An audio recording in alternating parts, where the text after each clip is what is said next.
Yeah, huh? Let's wait for the chat to fill up. Oh, we'll take some chats tonight. Oh, shelve them right up our top shelf. Oh, you've got to give it all you got. Those fucking chats, they make the rockin' world go round. I was just a skinny laddie, didn't know no good from bad, but I knew light before I left my nursery. Left alone with Bobby Davro. How you doing, fucking Davey, James, Jean, Danny, all the boys in the house? It's been a while. How are you getting on? Mikey Higgins, Ocean Campbell, all the heavy hitters, hard hitters, heavy hitters, powerful entities. How's the mic sounding there, lads? Is it good? Is it horrid mild? Oh, horrid mild, hey. Good. How are you, Zach? Zacharias. Cahill Brennan. Good stuff. Well, you know what? Sometimes the old onboard mic is the job. I got myself a new lighting here just to improve the quality of the stream. Looking good. It's not too bad. The snake would be right scared of the bird. Yeah, did you see that? Yeah, that's called fucking John Parrott, snooker champion of the fucking West, hey. Yeah. Did you ever see Bobby Davro's accent on BBC when he was in the stocks? I didn't, but you know what? I wouldn't mind seeing it. Oh, because Bruce, heavy hitters in tonight. Heavy hitters. Let me see. I'm going to have a little look at this. Bobby Davro's accident. I was just watching a video there about Mickey Rourke and De Niro. Apparently, when they were filming Angel Heart 30 years ago, fucking Bobby De Niro, you know, he's like, I don't like that guy. Fuck that guy. Don't want to know him. Don't want to see him. He thinks he's going to fucking outdo me as an actor. Yeah. He's got another thing coming. The fucking cheek of that guy. No one does that to me. I went to Stanislavski, did the Meisner effect. The Meisner approach with Al Pacino, and fuck that Mickey Rourke guy. He's an Irish punk. One of those Irish guys. So apparently, yeah, there's a bit of beef, and De Niro blocked Mickey Rourke from going into The Irishman. Apparently, I haven't seen oh, fuck, mate, just no, please. Do you want to come up? Kicks off as soon as the stream starts. But Bobby Davro's accident. Let me just have a look at that, because that is something worth. Bobby Davro accident. Okay.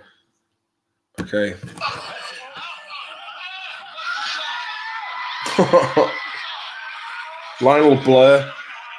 Look, Lionel Blair.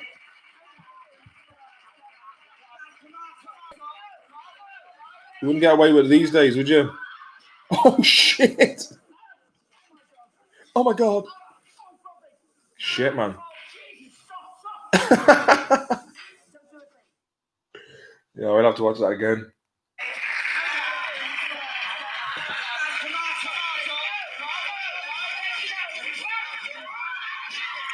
Oh, shit.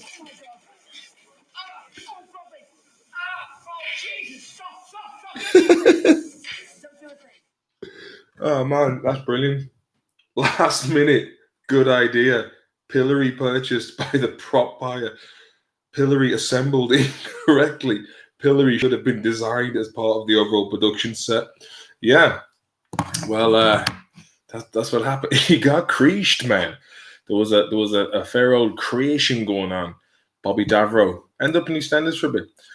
Oh, Al Pacino. Joan Anderson says, Al Pacino is great in it. The Irishman was only okay. I haven't seen it yet, but I heard it's one of those videos where it's one of those films that just goes on for ages. I've seen Crucified. I've seen a good old film there. I've seen two good films. It was one of you guys who recommended Dragged Across Concrete with Vince Vaughn and Mel Gibson. And I was up for looking at films the other night, and I was like, yeah, I heard about this from one of the kindly souls here in the chat. Unreal film. Unreal. Like, it's a slow starter, but it's one of those films where the bad guys are fucking bad guys, you know, and It's one of them. And then afterwards, I was like, right, I'll watch another film. And I was looking at this film, and the title, I was like, it was called Snowpiercer. And I was like, this looks like it's like, the world has failed after global warming and all this kind of shit. And they tried to do a Bill Gates on it. And yeah, it's basically this it's your man, Bong Joon-ho. I told you, I like the bong and I like the horse. And June, yeah, good month. Chrissy Perez. Oh, here he is. Chrissy, the fucking phone terrorist. I was gonna say the raid. Apparently, the raid is the one in the building, but isn't it the same? It's like it's almost like a computer game where you keep leveling up. But Chrissy Perez. But yeah, I watched this film expecting it to be shite. Jamie Bell was in it playing an Irish guy, and you find out. I mean, spoiler alert. I won't spoil it, but he's Irish for some reason. Yet, you know, fuck it. I won't spoil it for anybody, but I'm like, why was he Irish? When, all right, fuck it, I'll spoil it. He was born on the train. You're like, and his ma was brap, but won't tell you who did it. But you should watch that film after me ruining the fucking, some of the plot line. Great film. It starts off in a train, and you're like, is this it? Is it going to be like one long movie in this crappy bit of a train? Then I was looking at some of the names in it. John Hurt was in it. Tilda Swinton was in it. Chris Evans, not from TFI Friday and Top Gear, the lad who once fingered Billy Piper. Not that lad. Another Chris Evans. Great film. I recommend it. If you got nothing out to look at, watch that. Crashed me bike today, boy. Broke the wrist. What, were you on the push bike, Oisin, or an actual motorbike? Jonah Anderson. Dread is okay, similar to The Raid. Yeah, I remember watching that on the way to New York back in 2011. I watched that on the plane, and it was all right. It was all right. Fucking fair. Donald Gleeson got into that as well. Fair bit of Donald. He's done very well for himself. Octavia Spencer job. Yeah, but I watched that. That was a good film, and there's a lot of allegorical references to the to society. But I won't ruin it for you. I mean, I could fucking just go into it. But like, do you want me to go into it? It's up to you. Leave your comments. Electric push bike job. Yeah, I'm sorry to hear that, man. How's the wrist? She gooshed, is she? I suppose what you're saying is you don't want another. I suppose what you're saying is you don't want another Chris Evans on your hand. We do want a Chris Evans on your hand. I'm your man. David Wells after you. Yeah, ever watch Inglourious Bastards, lads? No, I'll tell you why I didn't watch Inglourious Bastards, because I'm not a fan of Tarantino himself. And Tarantino worked for Weinstein, who is now in Thug Mansion for being a naughty boy. And I started going off anything after Jackie Brown, really. I even watched The Hateful Eight in cinema. It was a premiere here in Sweden. I was like, nah. Deadpool, or was it not Deadpool? Fucking Death Proof. I watched that and I was like, it's just coarse for the sake of being coarse. You know what I mean? I'm not a big. What is that shirt you're rocking? Oh man, I got this. This has been in the bottom of the drawer for many seasons, many moons now. Why is every cunt going around on scooters now, mate? You want to see Sweden? They're doing these rental scooters where everyone's just cruising and having a good time. And I think it's handy enough. Jackie Brown was pure shite, says Defo West. Yeah, but I tell you who was nice in it. Bridget Fonda. Yeah, with Bridget Fonda. I always get Jane and Bridget mixed up. She was nice, man. Both clever men. Very clever men. Don't trust them. Jerry Adams looks like a deputy headmaster. And Mark McGuinness looks like a clown without makeup. Deputy headmaster. Favorite David Bowie song? Oh, David Weld. You know what, mate? I love these questions. You keep it. You know what? I should just have a podcast with David Weld. Favorite Bowie song? One of them, I suppose. One of my favorites, if off the bat, would be Suffragette City, like that one. Queen Bitch. Shawnee's in there with a nice touch. Let's Dance, another good one. China Girl, Iggy Pop cover. My little China Girl. Do you ever see Hawaii 5-0, the new TV series with James Caan's son? He's like a little hard man. I'll get a picture up for him. I really got to get this OBS sorted out, so I can actually just screen share with you at the same time. There must be some. I'm not that technical. I'm kind of getting to the age now where shit's passing me by. But again, someone could just make this stuff very easy. Make a few. Do I like Credence? Fucking as much as the next man. Run on the corner, out here on the street. I've been spending a shitload of time on the internet lately. Screen time, 9 hours and 12 minutes. That's just a waste of life. Let me see. The fuck was I looking for again? Oh yeah, James Caan's son. James Caan's son. Wait to see this lad, man. He plays a little. If you ever watched the Hawaii 5-0, it's like a little hard man with slick back hair, and he's just walking around going, "So yeah, come here often." Check this lad out, man. He's got a face like a shrugged potato. Got the fucking can on him, man. A lad who got into it because of who his old lad was. Yeah, do you know James Caan? Yeah, I'm his son. They call me Chip off the old block. Not because of like me being the old lad's son and me being similar. Just because I look like I was made out of fucking chips. There's been a lot of that dude was in a rap group. No way. Some mug. Ghetto Cornetto, you're very welcome. Chairface. Wish the life, man. Fucking, what was I gonna say? Shit, there was another juicy touch. Oh yeah, there's been a lot of bumming chat on Twitter lately. Give this a thumbs up, please. There's only 4 thumbs up. That's a shocking amount for such open chat. Marty 1997. I'm all right, mate. Good to see you, Marty. Ever see The Hearts of Darkness, Making of Apocalypse Now, insane documentary? It is a great film. Oh, fuck me, the likes just flew up. Fair play to you, lads. Hearts of Darkness, based on the Joseph Conrad movie about a load of lads who go off down the river in deepest, darkest Africa or something. But it was Francis Ford Coppola's wife, Steve Coppola, went up and filmed a documentary about the making of Apocalypse Now. And that is a fantastic documentary. He had to remortgage the vineyard and the gaff. That lad had a vineyard and a gaff. You two are Thin Lizzy, David. Well, Thin Lizzy, any given bun day, mate. Do you know what I mean? Have a thumb up your hoop, lad. Ha ha. Do you keep in touch with the Hardy Bucks, lads? Yeah, from time to time. I'm supposed to be doing a podcast with Owen Colgan now soon, so I came in. Yeah, Chris, to answer your question, I'm waiting. He's supposed to be doing a podcast with me coming on. We did one the other day, and his internet went down, so we had to reschedule it.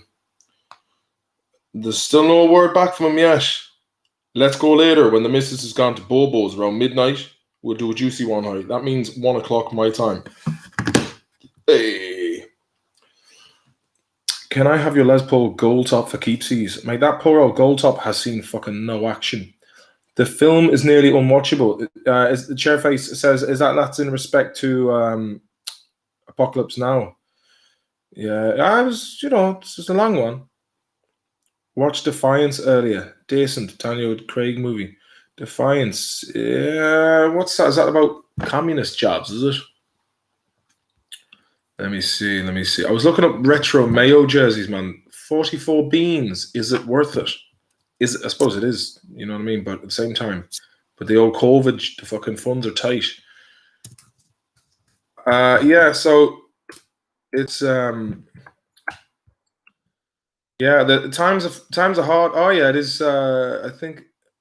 Oh wait, there's 2 of them. There's Defiance, which is that's a film I wanted to see, and there's another one called The Long Way Back. I think Ed Harris is in it, but Defiance is about is it the Polish versus the Russians or something, or is it a bunch of Russians versus? I don't know who the fuck it was about. I'll give you the touch. There was Defiance, the TV series, which apparently filmed by some Spielberg had something to do with a load of aliens, man. Fucking aliens don't planet Earth messing around, you know what I mean? Let's see what the crack is with Defiance.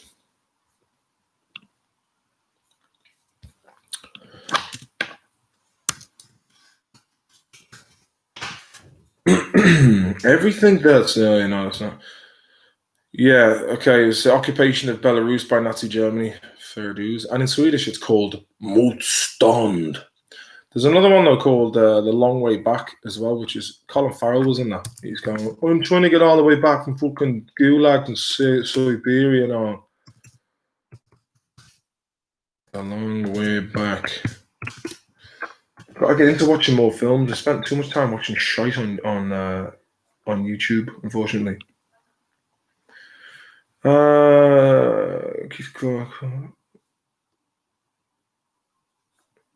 Ed Harris is in it. Ed Harris. Ed Harris was in that Snowpiercer film the other day, actually. During World War II of the Soviet invasion of Poland, young Polish officer Janusz Wyszek Jim Sturgis is held as a prisoner of war and interrogated by the NKVD. They were bad fuckers, man, as well. They were bad cunts. The Soviets, oh no, actually, look, I'm not going to get into that. Fucking, I want to keep it light tonight, you know what I mean? I want to keep it real light. Oh, who gave me the live chat? Mike Reinhardt, thank you very much for the live chat, mate. I really appreciate that. Actually, I'd taken the first Google Pay from the cumulative amount of starting the YouTube channels today, because to be honest with you, it's kind of getting a bit tough lately. It's like, what the hell? Like, anyone who's in the arts, man, we're out of business. And you know, like, I haven't, like, there was this whole thing when it was all starting off, was like, yeah, just get the videos going, man. Thanks very much, Mike, again for that.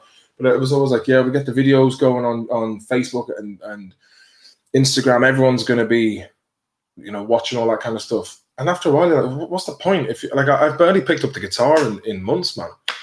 And it's because there's nothing at the end of it. You know, part of me, I'm obviously a social creature. Hey, I like to have the social media for me is the reason, or it publicizes the gigs. I meet people at gigs and we have good crack. But the way it is now, it's like everyone's fucked, man. I mean, like, the good thing is I'm not on my own. Everyone else is at it as well in terms of in the acting job. Didn't let's see, ever watch Midnight Gospel on Netflix? I haven't seen that, Mado. Irish Muff Cabbage, some name. What brand is your gold top? Got a new vintage Les Paul a few weeks back. They sustain like a motherfucker with a bit of distortion. I got a Gibson Les Paul 1963 Zebra Coil reissue. It was like they were doing them in the Guitar Center in America there back in around 2011. They were a nice touch. Christopher Perez, Patreon. Yes, there's also a Patreon page as well. I try and do as much as I can on Patreon. But I still have that crocodile documentary I'm yet to put up. But or that podcast, but I'm gonna have to get that up. So there's just a bit of, you can hear your man's fan going in the background, but that's one in the bank. I have another podcast with my sister Patricia, who's great crack, and I'm thinking about getting her. There's some spicy shit in it involving nefarious bad bastards, and I just think, you know, I'm going to stick that up for the patrons only. Plus, it's a bit out of date. I left it too long, but ik wil Rammstein job. Snowpiercer is just Willy Wonka. What Sweden actually like is get a shit doing from the right wing Yanks. Sweden's grand, man. You know what I mean? Like there has been an upsurge in crime. There was a 12-year-old girl shot and killed while walking her dog at 2 a.m. the other day, which was very tragic, obviously. Yeah, I mean, fucking last year there was an old dude went to look in a bin. Someone had put a hand grenade in a bin. Good night, God bless. Centre-right traditionalist. Yeah, I don't know. There's what the Swedes say in public is very different to what they would say behind closed doors. Job. Tell them about the curry truck. What about the curry truck? What about that, Christine? It's a good idea though. What are the gun laws like in Sweden? As far as I know, you can have guns.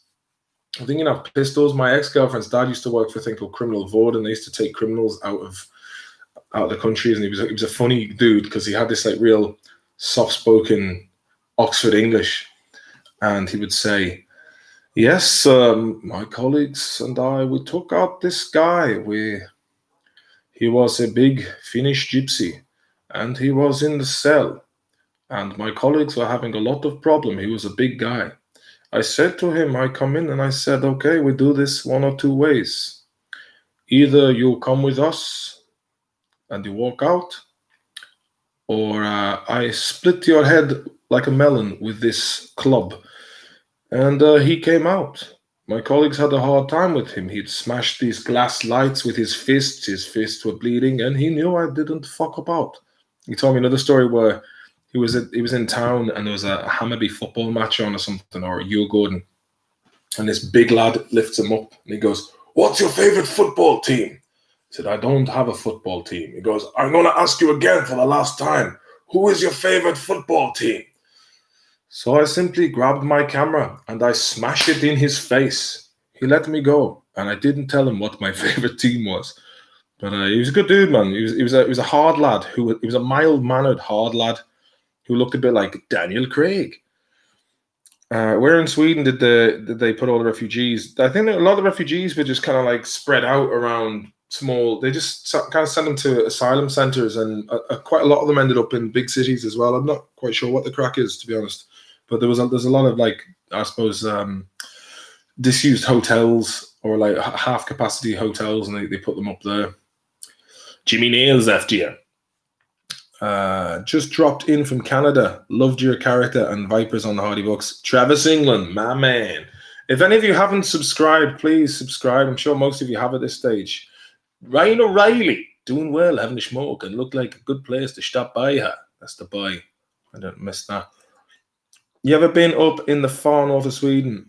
No, not really. Probably halfway. A place called Sälen, which was grand. It was good, weird, because you're like, oh, this is going to be great crack after ski. And then they have like nights where the different towns in Dalarna, I think it was up in Dalarna, they just like one night it's all party. Oh, we're from Stockholm, we've got slick back hairs and we wear like suits like we're villains from James Bond. And then they roll out having great crack. I'm like, oh, another night of this tomorrow night. No one. Place was a fucking ghost town. Jimmy Nail Job, Crocodile Shoes. Would you stream a live gig and take song requests? How do you mean, Chairface? Is in just like sit with the guitar and bosh out a few tunes? Dave Weld, mate, you're doing well. You're doing well. You got solid questions. Jimmy Nails after you. Why fucking Jimmy Nail, man? What do you all think of James Corden? I'd like to be. I heard James Corden's going to be taking the Ellen show over. What can you say to that, man? Do you know what I mean? Like, how the fuck did James Corden do so well? Like, where did he come out of? It's like, it's about as random as, I wouldn't say stateside, but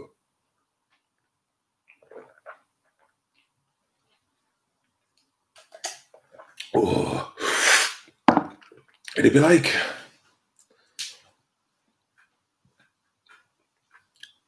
to Boo, maybe. Boo's a funny fucker. I don't know. Funny guy, says Mike Higgins. Fuckhead, says Jonah Anson. That's like two completely different sides of the opinion spectrum. Danny O'Neill, can't stand him personally. Chris Barris, so annoying. Baked potato, 25, brutal. James Corden has a face like a disappointing hollandaise. Oh, man. Oh, that's fucking brilliant.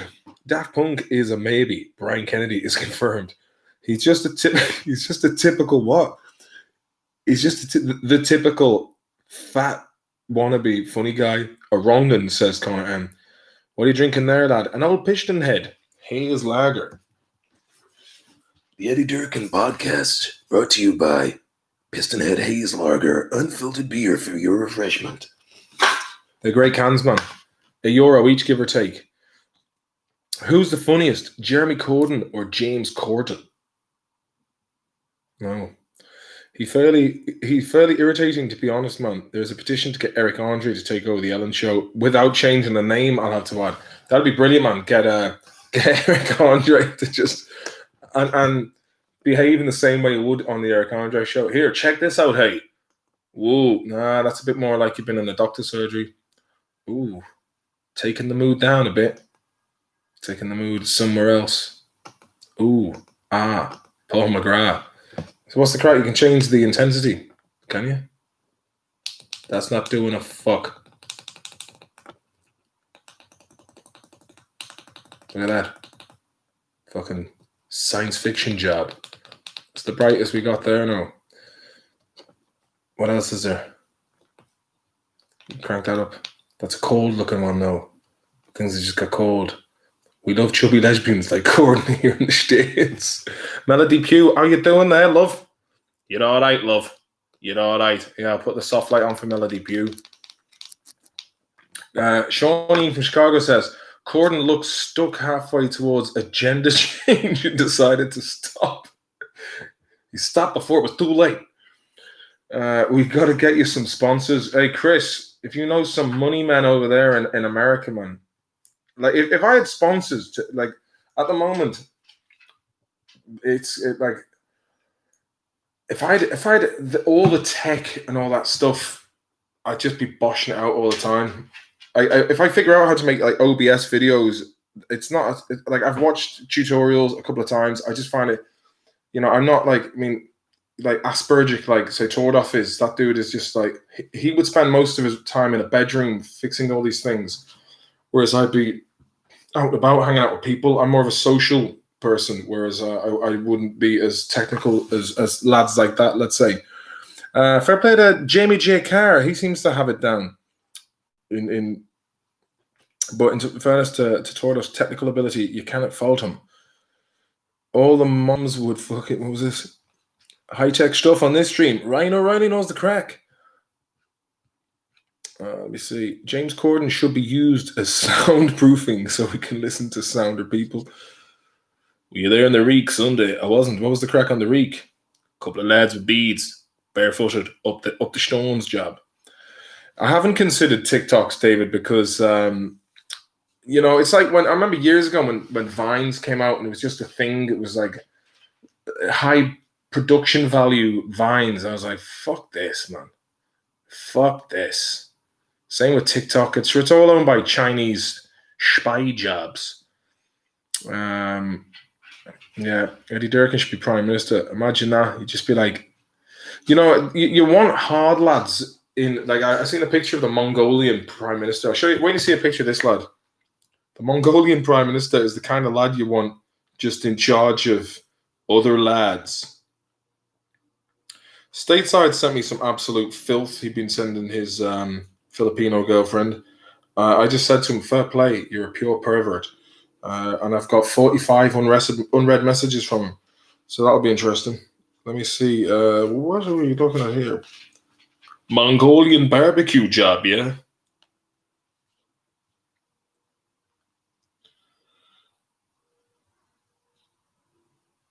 Oh, yeah, I actually typed in presidential president. That's not the right search result I was looking for.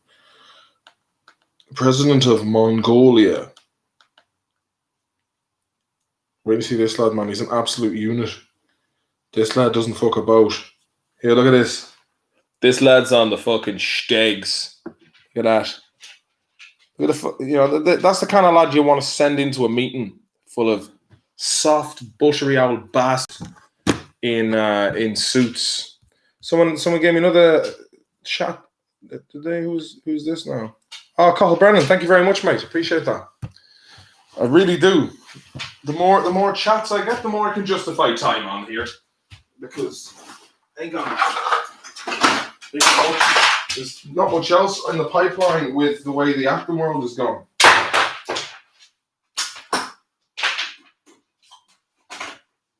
I'll tell you something. I think I'm starting to get bored, and it's manifesting itself in provocative tweets on Twitter. Like the Cardi B and some other woman, I don't know what her name was, fucking Megan Mohan or something, I don't know.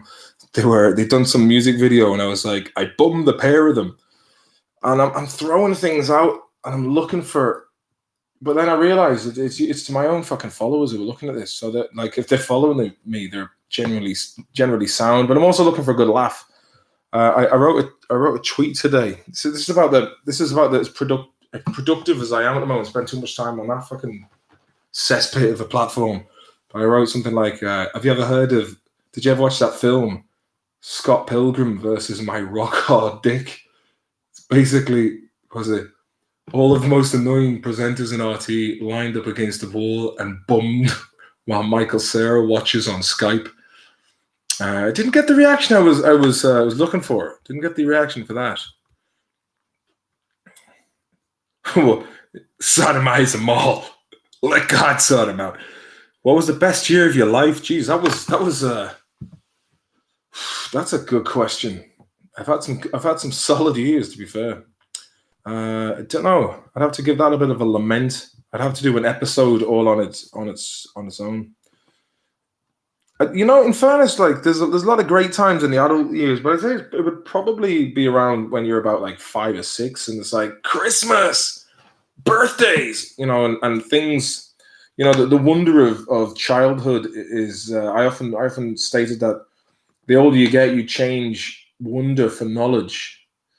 Adam and Eve jobs, like when the snake told Adam and Eve to eat the apple, and then they both got genital warts and were kicked out of the kingdom. Corden looks like an unlockable character from Mortal Kombat Diabetes. Dr. David, man, you're an absolute wordsmith. You know what I could do, guys? If Dr. David and Sean and the boys, I could get you on the Discord group and see if I can get that chat going, and we could have a little chat. Drop me a line there in the comment box if you're up for a bit of chat. What in the world has come over you? John Joel Shelby, a man. How are you getting on?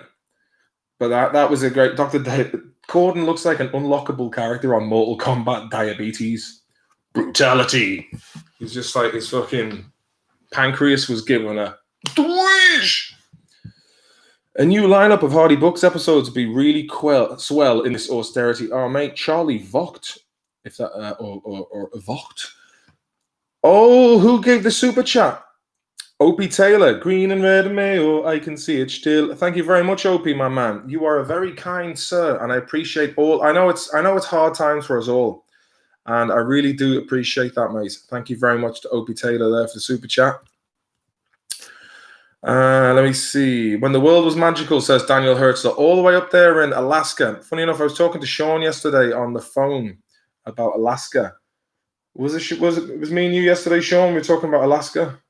I think it was, and yeah, it's crazy. I mean, like it's way up there, and apparently it's probably on the same latitude as Sweden when you think of it. That's the really weird thing when you look at the map. Let's say the Gulf Stream is what keeps it nice and warm up here, but like it must be cold as a motherfucker up there, full of mosquitoes. Let me see. When can we get the footage of the Hardy Books in Ibiza? I don't think there was that much footage, Christine, but it was good crack. It was good crack. Gay Burns, what's the meaning of life? Let me see. Was told off on the Ibiza trip. He was, and he was a little bit worse for wear. Actually, it's funny enough, he was in a bad way. Was old Christine, and he was just, it was so hot, and he was so hungover and in such a doomy place. He was just in the lads were all in the bedroom on the back, and me and the ex were sleeping in one room, and my brother-in-law and my sister in another room, and the poor bastard was in a heap. He was just lying naked on the bed going, oh, and I said to Tanya, I said, hey, go in there for a sec, Chris wants to talk to you. And then she walked in and opened the door, and he was like, what are you doing in here? She said, I'm so fucking sorry. And she came in, she goes, that was really fucked up what you did there. But that trip to Ibiza was brilliant crack. I thought I was too old. Like when you were like in the beginning of the 2000s, you had like a Bay Frank covered. You know, I was like, oh, going to Bay Far, it's gonna be great. Gonna go to Aden, gonna take loads of Jack and Jills, woo, shagging. And funny enough, there was a crucial, pivotal moment in my life when I was in Barcelona, hanging out with these two soundskins. There was a guy called Churchill from Colorado, and another dude called fucking Dave Pope, I think his name was. and he was from New Zealand. He was I'm a wine dealer living in London. So the three of us are sitting in this internet cafe in Barcelona on the Rambla in 2002, and I had an Interrail ticket, but I also really wanted to go to Ibiza. And I looked at the map, and I was about to buy this ticket, and I was like, fuck, man, I'm going to miss out on all of the rest of Europe if I go here. So I pulled out, and that's one of those weird moments that in life, it can take you just one decision, and you're thinking at the time, what difference does it make? Whole different set of options are going to take you in a different direction. Like, I wouldn't be in the position that I am in today, for better or worse, had I ever gone to Ibiza. Okay, Sean is up for this chat. Dr. David, let's get a few boys on. We get a few boys on. I should actually set up a Discord group just for lads on YouTube chat as well. So there is a Hardy Books Discord group, which is available through Patreon. Let me see, Discord. We'll get a few of the boys, a few of the local headers, a couple of boys.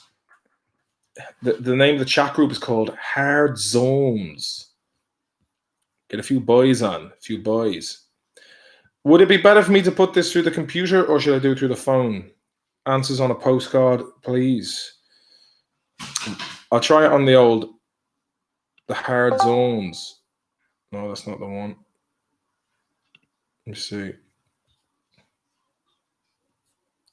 Hard Zones. Shaunie's in the mix.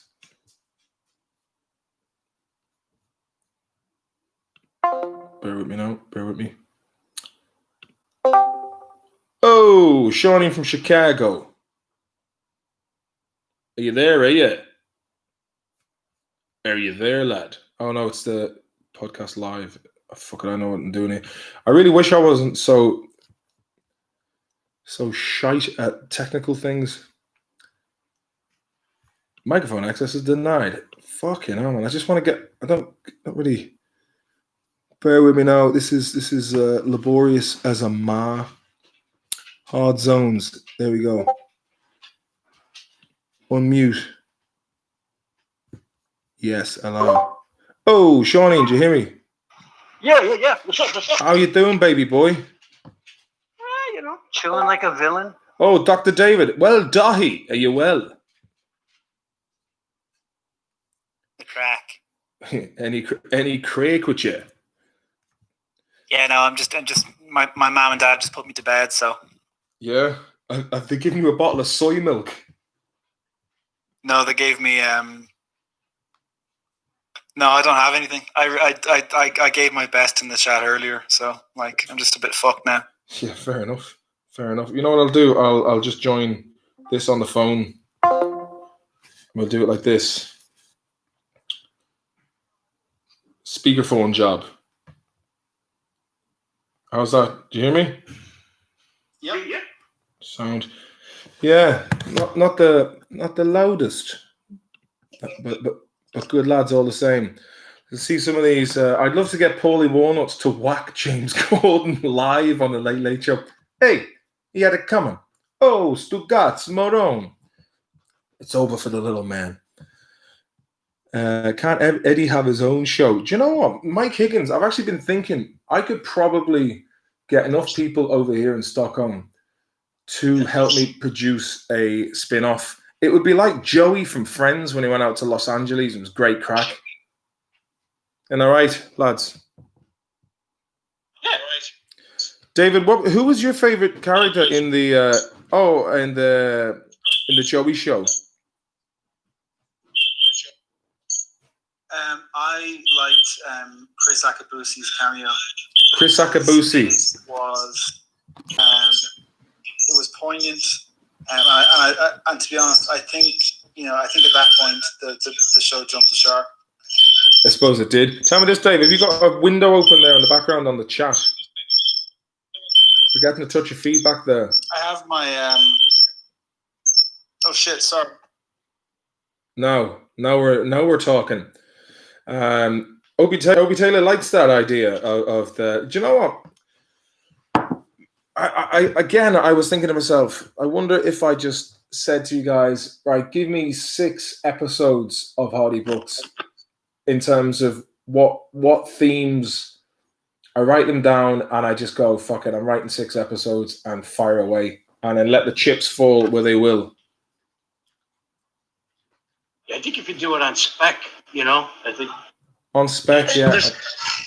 And there's like you said yourself, there's such a low. There's not really a lot of stuff in the pipeline because of COVID and everything being shut down. So if you don't, you might as well take advantage of the situation. sorry. Let me hold that thought. Gee, I really love the way you phrase this one, man. Any danger of no echo? Brilliant, man. Apparently, who was it? Oh, Graham Russell. Graham Russell. You need to join the Discord group, mate. And you've contributed to this live stream so tenderly that you deserve an automatic touch. So I will. If you get onto me on Twitter, Eddie Durkin, Graham, and I'll give you the link to the Discord group. And not only that, I'll fucking invite you on for a chat with the boys. So if you get onto me on Twitter now, Graham lad, it's awful humid in here, Pat.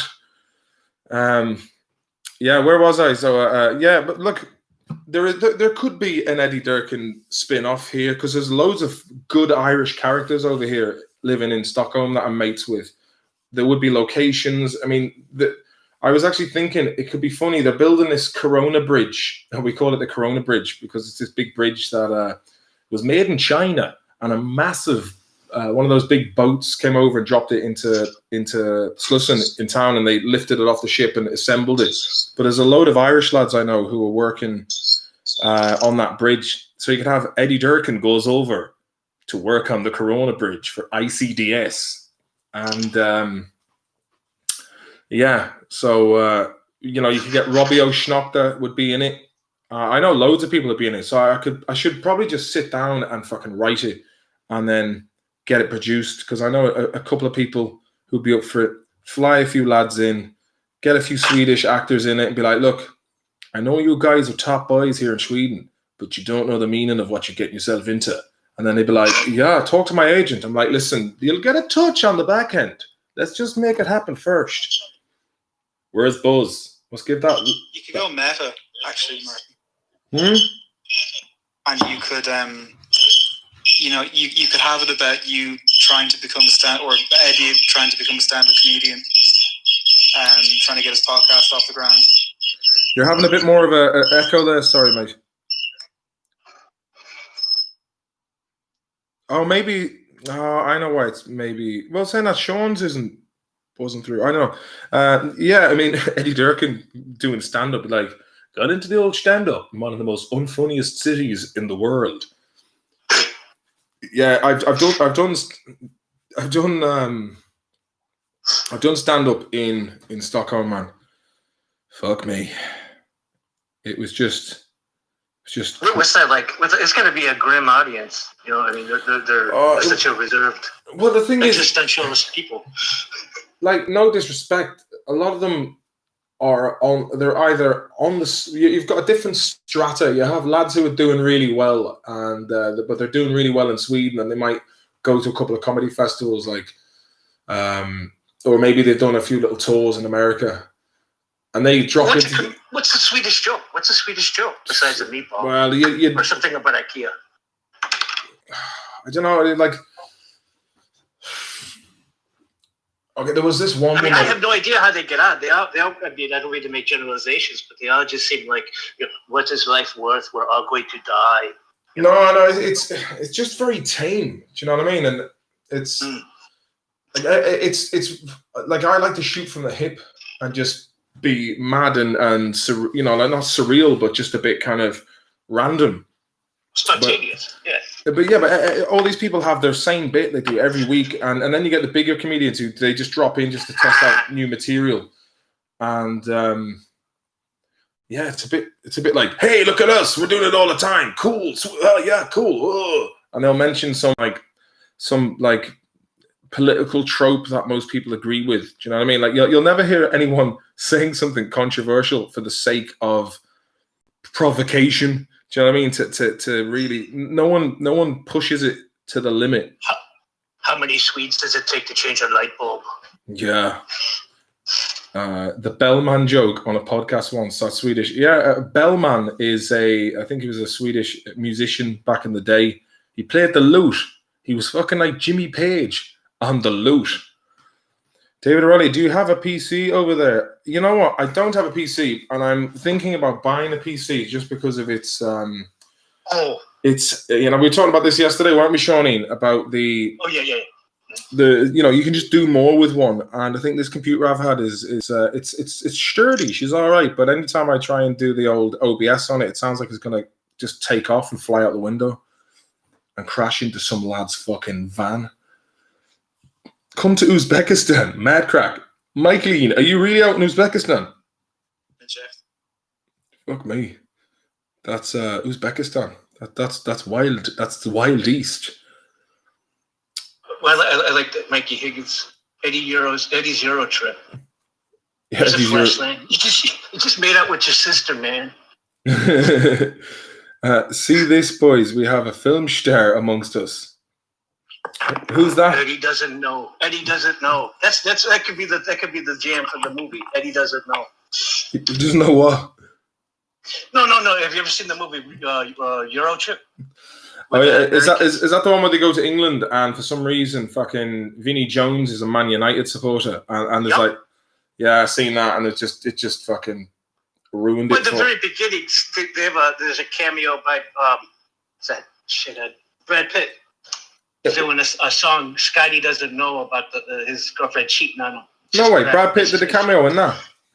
Yeah, not Brad Pitt. Matt Damon. Oh, Matt Damon. All right, fair enough. I was thinking, fucking Brad Pitt job. How many pets am I? Same Clem, different face. Which Peter was this in? Is Peter? Where's Peter? No, we go to Peter. There is no Peter in the chat. Let me see. I'm losing the run of myself. Durkin wears a mask when he shops online. Fucking right, man. Wouldn't want to catch rabies off the computer. So Kildare is locked down. Meth Damon. Man, what do you think of this pubs? Like, let me tell you this, right? And I'll tell you no more. I'm in Sweden. The crack is good. The pints are flowing. And nice pints. There are people outside drinking pints. No one's talking about the corona shit. Nobody. It's just not even it doesn't even really enter the conversation. Now, I mean, it's now and again, but sure, in England and Ireland, it's just fucking non-stop coverage. You know, it's the point where people are fucking, they don't know what's going on. They're being gaslit, man. It's just we have to get over the lab flu and just, make life the best we can before the whole fucking shit house goes up in flames, as Jimmy Morrison would say. Like, what do you think, David and Shawnee? Your silence speaks volumes. Come on, Dave. Go on. Hear me? Yeah. I can barely hear you. How about now? Yeah. Can you hear Davey in the chat? Chat to me.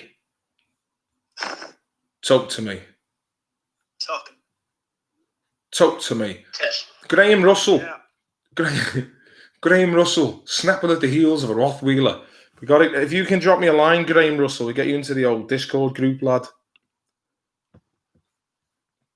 Or if Graham Russell can send me an email and I'll fucking bosh one over to you, lad. Gotta buy a meal. Do you know what? I wouldn't really mind. Go on. Well, I've got to read these comments section. Kildare's situation is a bit mad, in fairness. I don't know what's going on in Kildare, but John Dwayne, you'll have to give me the touch on that. You're in Sweden. I am indeed, Joseph. Michael Wilder, you are very popular in Izuhara Makal Mayashiki, Uzbekistan. Talk of the town. I'm just home from the pub. Table service is a new normal. You wouldn't mind, like, if a place was giving out really good, really fucking nice, tangy buffalo wings. Do you know what I mean, lads? Like the American jobs. The American jobs, you know what I mean? I would eat that. Ooh, we got a tasty question here from Mikey Higgins. got let me see. Let me have a look at this now. Biggest load of bollocks this lockdown. Pure hoax, says Sean Thornton.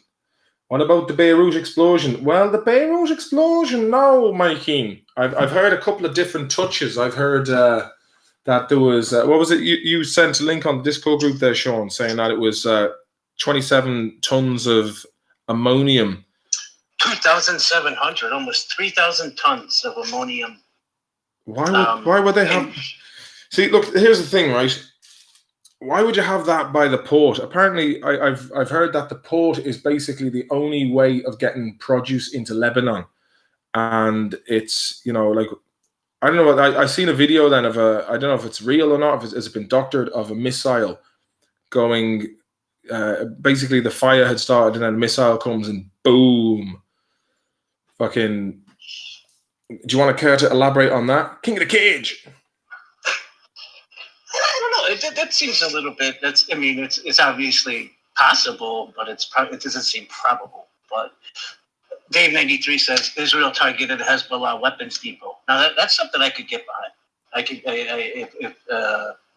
That would make a lot of sense. I mean, who's got 3,000 tons of ammonium nitrate sitting around and some jackass welder sparks it all up? Yeah. I mean, it was the one thing he didn't want to happen. Yeah. Not going to lie to you, a lovely chicken burger last weekend with the pints, but it was £9, says Ryan O'Reilly. Sorry about cutting you off there, Sean. I've got ADHD and I get distracted easy. Yeah, I mean, I wouldn't be surprised if it'd be something that Israel would do, and he'd be like, "Yes, Lebanon was on the borders, and we had to mind our own strategic defenses." Even if Israel did do it, right? Let's say, for argument's sake, nothing will happen. Do you know what I mean? It's like nothing will happen. It's like, forget about it. Well, I mean, you always have the potential for a knock-on effect, right? Because Hezbollah is backed by Iran, and Iran's just kind of itching to go toe-to-toe. They don't really want to open that can, but, you know, they're always being provocational. Do you know, Xi was saying that apparently it was all stored in Tupperware boxes and all. That would surprise me. I mean, it looked really quite shabby. Melody Pugh said it was confiscated. Yeah, I mean, like the crack, Lebanon has had a lot of, because I only read recently that Lebanon used to belong to Syria. And actually, I met a guy, an Aramaic Syrian guy today, and I was talking to him about it. And, you know, he seemed to think that there was other factors at work. But generally, I think it's Caan, the president of Lebanon. You know, there was a lot of sectarian and religious conflict between the Christians and probably the Shia and Sunni lads. But it seems to be, you know, Beirut apparently is a really nice place to go on holiday. Great party place. It was the Paris of the Paris of the Levant, right? I mean, it was the jewel of the Mediterranean until the Civil War. Paris. It was David, did you say it was the Balanat of Paris? Sweet shops all over. Okay, sweeties for the boys. Park next to the boom boom shop there, John. Who was it who wrote that comment there? But it's very funny. It was Doc Benjamin Shambouli 256 writes, "Docker next to the boom boom shop, Johnny." Of all the places to be docked beside a fireworks factory. Crazy footage of the boom, says Mike Higgins. Yeah, it was insane, man. And there's more and more footage coming out now of it as well. That was just mental. You know, and in terms of explosive materials, ammonia, is it used commonly as I don't know why I'm asking you this, like you're some sort of like Hans Blixt merchant, but a man would be curious as to what the applications for ammonia. I mean, because apparently, it's like fertilizer bombs. You know what I mean? You can make out of nitrogen for fertilizer or something. You can make the balloonines, and you can fucking fire an old balloonine over a house, and it'll go bazaar. Well, you remember all those 80s movies, 90s movies where they had the American F-15, they would shoot some sparkly shit out the back of the plane, and all of a sudden the heat-seeking missiles would be rendered useless. That's essentially what this stuff is. It's very, very flammable, has a very low flash point, very combustible. Oh, it is combustible. A low flash point, you say? Well, that'll put a bit of a fucking sting to it, all right. Let me see. Daniel Hurst was saying I was scratching the screen for 5 seconds trying to get that round spot to the left of Martin's head off the screen. Teapot69 said the missile video is fake. Again, you know what? Like it's quite easy to fake that. You just put the old negative effect on, and then you screw this, and then the missile comes out. So you make of that what you will. But someone asked me, Goon87, what's the drink of choice tonight, Martin? Again, this is a different variation of Piston Head. This is Piston Head Flap Tire. Flap Tire, made with Amarillo hops, whatever the fuck they are. Piston flavor. Damn right. Let's see, John Dwayne. Plus, Israel doesn't want a failed state on their doorstep. They don't want Syria 2.0 next to them. But it make you wonder. I don't really know. Enish Crone of the Levant, Connor M chiming in there. I like that. ATB bit vids. Has anyone spoken to Jerry Adams about it? I like the raw implication, yeah. The raw never used ammonia, and the reason for that was because De Valera banned it because it smelled of gap, and it smelled of gap, and that's just fact. That's just an internet fact. So that's quite interesting. That's interesting. Mark 657 says ammonium nitrate is used in fertilizers for pharma. Okay, yeah, interesting. Well, again, it could have just been, just left at the port or stored as well for that reason of agriculture. Like which one had the ammonium in it? Was it the big silo building that went down? And what the fuck was all that red smoke as well? Was that from the fireworks factory? There's not much footage of the original fire, and I suppose any kind of CCTV footage has probably been blapped out of it all existence now. So you're going to have that each Diet Coke factory is completely separate from each Mentos factory. God forgive us. No, but I do. In all levity aside, it goes without saying, I do wish everyone who's injured a speedy recovery, and to send my sympathies to anyone who's the dead and their family. It sucks. And I think it's funny, like when you consider it, it's because it's in, it's people can make. It's funny that it's easier to make light of the situation or jokes of the situation because the media hasn't covered it as much as other events.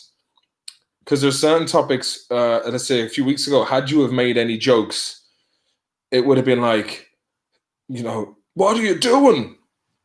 There's certain things that you can joke about. So it's like, it kind of shows how other agendas have been pushed to the front of the media narrative to, and people are probably a bit like, oh yeah, Lebanon, that's just one of those countries down in the Middle East that has boom boom boys sometime. Also, think if it happened in, let's say it happened in Paris, God forbid. Yeah, there'd be a bit. The Notre Dame fire was, how long did that run through the cycle? What do you think about the Notre Dame fire? Because apparently there was footage of a lad on the roof and a spark going off. Do you reckon that was pub talk or? I heard it was Mark McCabe. Maniac. Yeah, he was a maniac. G says, saw a map of the blast radius would have looked like in London, and Manhattan too would have been fucked. You know what? I'm actually going to I'm going to look at the blast radius of. I've looked at some. Those superimpositions really make you think. Beirut on Dublin, just to see how that would be, and I'll give you me credence to that. Blast radius sounds like a club in Offaly. Come down to the Blast Radius nightclub 2000. I want that to be my porn star name. Blast Radius. Stand back. I got a Blast Radius. My brother-in-law Mike was on the I saw him yesterday, and he was telling me to watch Boogie Nights. I haven't seen it since I was 14, and I didn't even watch the end of it. But Apparently, there's some fucking hilarious bits in that film. Because funny enough, that came up because I was just lying in the bed the other night with the clothes off, thinking about what Harvey Weinstein was up to. But no, the other day, no, but for real, I was actually thinking to myself, yeah, here I am, like, you know, a man of modest living for all intents and purposes, lying on the bed, just like having a bit of a general lament. And I was like, I wonder what Harvey Weinstein is up to now in Thug Mansion. You know, is he just got like people going, yo, Weinstein, get up, you fat piece of shit. You know, and it's like, oh, I'm sorry, I'm so sorry. But it's crazy to see someone who had that much. Did you see that Wahlberg movie where, what was that one where he played the porn star? Yeah, Boogie Nights, because that's why Mike brought it up, because he was saying, oh, Mike, you want to see that the big producer at the end, he gets arrested and there's a big black guy slapping him around the place in the prison. That's kind of the picture I have. I think he's gonna. Did you ever see the video where he got slapped? Was in the movie or in real life? Weinstein gets slapped in real life, and no, I haven't seen that. Oh man, I'll get a video and stick it into the chat logs. Wasn't it like a restaurant? Wasn't it like a restaurant? It was, yeah. Up and just really late. But apparently he was like, thank you very much, have a nice night, and then apparently some dude comes up to him. He's like a fucking personal trainer or something, and he gives him the touch, and he goes, "Fucking hitting, fucking raping women," or something like this. He said to him, "I'll try and get. You can hear the audio, but I'm going to put the link in the TMZ. They're fucking. Don't do that, man. Don't do that. Don't do that. Get the fuck out of here. Fucking women, get the fuck out of here. Get your fucking ass out of here. Scottsdale restaurant. He goes like this, give him 2 slaps to the face, and he goes, "Get the fuck out of here. Get your fucking ass out of here." It was fucking piece of shit. Fucking piece of shit. Yeah. I mean, like, again, mates with the guy who lived on the island full of wrong-uns.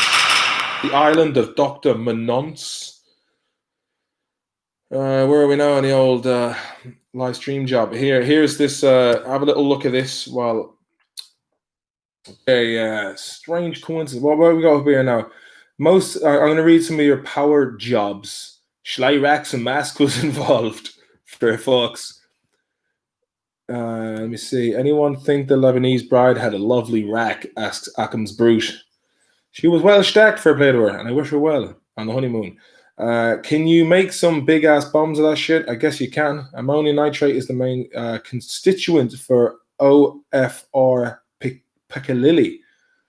Piccalilli. Ammonium nitrate job. Have you heard Billy Strings acoustic shredmeister? No, I haven't. But I'll open that in a tab and see. Billy Strings. Yeah, I heard Billy Strings is after you, man. Watch your house uptown. It looks a bit like fucking a mix between Rory Gallagher and Stephen Stills from Crosby, Stills and Hash. Crosby, Pills and Hash. What was it, Dave? Crosby, Pills and Hash. Crosby, Pills and Hash. Great fucking band. Teapot 69 says most of the blast went up into the air. It was a lot less powerful because it started with fire. If it was detonated, it would have been way bigger. Theories that this was to save casualties. Interesting. Big row house gone bad. Pineapple Express job. Chrissy Perez writes, why would they have that much shit next to a fireworks factory? Yeah, you do have to ask, I was watching a guy called Ryan Dawson, and he's pretty much, he's very factual. This dude, I follow the old Epstein stuff with him, and he was discounting the role of Israel in it by basically saying it was down to just incompetence. So that's what he was saying. But then there's another guy who has a thing called Ryan Vaughn, I think his name is. He's got a thing called the Last American Vagabond channel, and he was convinced. So it's like, who knows what's going on, who knows? John Dwan, well, I suppose with how Netanyahu is up shit creek at the moment, I wouldn't be surprised if he pushed on some of the neighbors to start some post-fash military move in order to rile his base. interesting. Wag the tail job. Wag the tail job. Wag the tail. That's a good one. Yeah, Wag the Tail, that movie about making up a fake war. See, the thing is, we don't really know what's going on in terms of the media. Like, they are. I mean, you can literally you can apply the same special effects to a piece of news clip and then just pass it off. I mean, like, if you looked at the crack in China, for example, when all that shit was coming out in Wuhan and all that leaked footage. That could have been just a load of like agents from China just paid to be lying on the street and people filming it, because like there's been no videos of people falling down on the floor in Europe compared to China. In China, it was like fucking train to Busan shit, man. 28 days later, but continue on. Spain, Italy, New York, nothing like that at all. I did see a picture of one lad lying on the ground in New York, and it was like. Yeah, to be fair, he could have been there for days though. He could have been on fucking drugs, for all we know. Hard hash from fucking Athlone. What's your favourite character to play ever? What was my favourite character? Good question, Ian Frampton. Shady Ganley was good crap. Oh, fucking top down the fucking mountains, man. Let me see. Francis Higgins. What's he doing now? What's he at? Francis Higgins. Jawbridge. Oh wait, hold on. He's getting huge on the old YouTube now. He is, but he's at it all the time, and sure, he's fuck all else to be at, really. That man doesn't have 2 kids and a dog and all that crack. Tell you one thing, I was actually thinking about that last night. The correlation between having kids and the lack of options in the. I suppose moving to a foreign country probably didn't fucking help much. A foreign country that doesn't speak your language natively. Had I gone to America, I would have done all right, or England, or fucking Australia. Even the Isle of Man. I reckon even Guam, you would slay. Man, I'd fucking slay in Guam. There's a military base there. Just chill and eat Subway and Burger King. Guam is extra. Chris Perez, interesting, because Chrissy Perez is an ex-serviceman. I'm telling you, the bombs in Afghanistan are made with that shit. Yeah, probably IEDs using canisters full of that stuff. Am I right, Chris? Because there's no metal in it, the sweepers can't find it. Because there's no metal in it, the sweepers can't find it. That's interesting. Sneaky cunts. And Trump stood by "I wish her well" comment about Epstein's wife. Yeah, it's hard to know with Trump. Is he fucking trying to cover his own arse with stuff, or is there really a plan to bring all this shit to a head? Jimmy Baz, mate, how are you? Good to see you, mate. Scale, lad. Right, jump into the hard zones there in the Discord group, Jimmy, and we'll hear your credence. Paulie G, check out his dust in a baggie or meet me at the creek. Billy Strings, dust in a baggie. Oh, that lad likes the fucking schnock. I will check out that Paulie G, fair play to you. With H, I feel bad the bride who was having her photos taken and the blast went off, knocked her right off her feet. Yeah, it did. Thomas says, very sus. Occam's Brood says, hey Martin, next time I'm in Ackle, I'll sort you out the labba. Hey, tell me this, Occam's Brood. Do you know fucking Paddy? Paddy fucking, what's his last name? Oh fuck, what's his last name again? Paddy Patton. Or Paddy Schween, as they call him. Paddy Patton's a good mate of mine, hey. Ackle boys don't stop. See, Dave 93 says, those fireworks could have been other munitions going off. You wouldn't fucking know. Sean Thornton writes, I hate Israel, but if they did this, I have no doubt they would be getting bombarded with missiles now. Danny Hertzler, the bride was well fit. She was in good shape for a bit of her. Your man was just sleepy like. Says Jimmy Baz. John Twain, in Bolivia, they're scooping up 70 bodies a day due to the complete lack of health support. Fuck yeah, that's Ecuador as well apparently was hit hard. Mike Reinhardt, thank you very much, mate. Weinstein image and a quick gangly. Well earned. Fair play. Oh, fucking tell you how straight. No, Mikey Reinhardt, man, you're very fucking sound. And anyone else, man, who fucking gave the old super chats. Oh, tell it, it's paid up, you know, man. Sorry about that. Just channeling the inner shady. Eddie Durkin wants to crack. Eggy James is after you. He wants to know more about you. Send emails to that lad with no clothes on. Randy Quaid, man. I want to try and get. Can any of you guys? Two people I wouldn't mind getting on the podcast. There's a guy called Critical Drinker who does really good movie reviews. He's a Scottish guy. He's quite funny. Have you guys seen him at all, Davey and Sean? The question goes out to you. Thank you very, very much. No, I can't say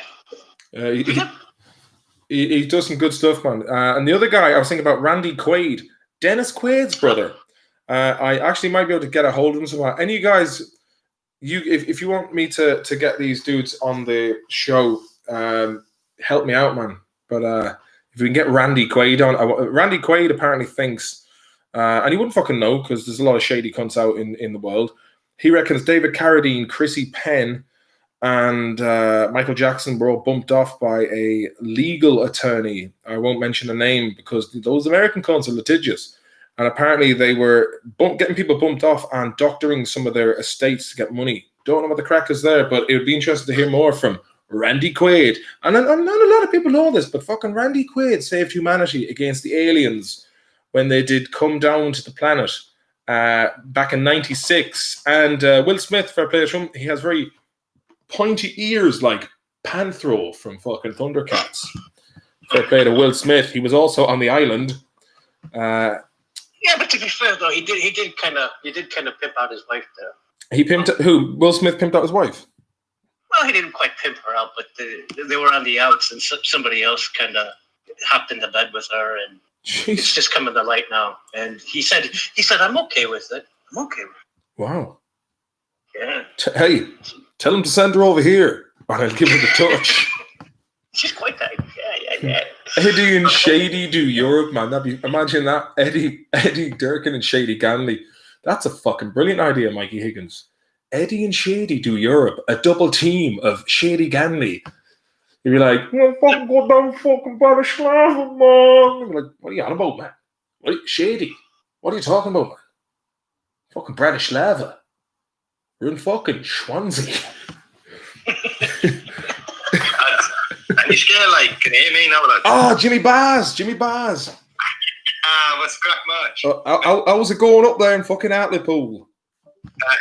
It's all right, man. It's all right. Times has been crazy, but now people wouldn't be paying attention to many things when it comes to staying away from each other. We've all been down the pubs touching each other's fucking fannies, man. Doing a bit of fucking hard touching, is it? Hard fucking touching, hey. Hey. There's a fucking couple of old splits getting smoked now, lads. I tell you now, lads, there's never a drought now at Hartlepool now. I tell you one thing, lads. You can't beat a lovely bit of hash. You know, you know the crack, lads, when you have a smoke, right? And it's one of those nice old smokes that it makes you feel like you're wrapped up in the bobos, just a pure fucking cerebral job, like. Oh, just it's like someone. It's like a sound uncle putting their arm around you and telling you you're gonna do well for yourself. Just believe in yourself. That kind of fucking joint. I like that. Like getting an old text then from a viewer, like in school, like fucking 15 years later now. Oh, what's the story, man? Any scale? There is, yeah. Wanting to catch up on the crack, saying she always liked you and she's broke up with her long-term boyfriend and she's single and she wants to mingle and you're directly in the crosshairs. The lad's name was Chad. She's come off a 6-month gig of Kegels. muscle tightening, so. Hey, and you know what? She used to go out with a lad called Chad Biffmeister. But he fucking went off to join the army and never came back because he shipped up with an old Filipino doll. Your man would like the 30-year-olds who look like they're 12. Oh! I just wanted finding an old troper box you forgot to give in school. Oh man, there was a few back in school I never did seal the deal with. Oh. G writes, I like G's a bit of a legend, man. He has a lot of really tasty insights here. He says Will Smith was reportedly shagging Margot Robbie, though. In fairness, who's Margot Robbie? Is she like the Baroness of Monaco, who McGregor's on a ship with? Oh no! Oh no! Margot Robbie. That. Was she the one who was? She's the actress from fucking Yeah. Fucking Suicide Squad. Monaco split fucking open by your man. What do they call him? McGregor. Oh, he's one of the fucking brothers. Your man who was fucking smoking 7 gram rocks. One of his brothers. No? Randy Quaid. Angelo Quaid, was it? Doesn't bear thinking about. Star Wars. And I shot fucking Angelina Jolie. Sure, IMDb. This is an algorithm. Hey, what else we had? We got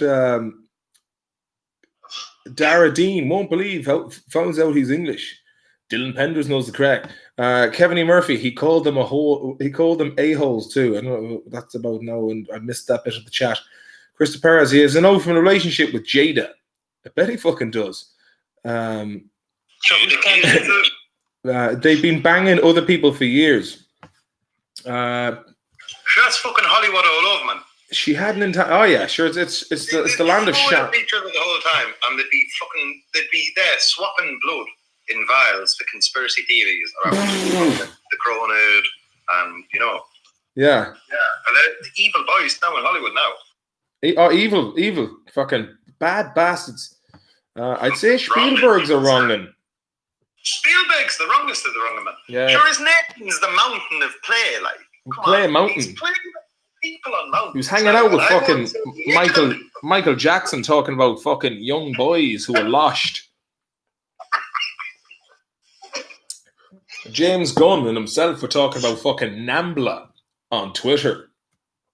Oh, now the Nambla boys. Now there's a fucking thing that. Come on, lads.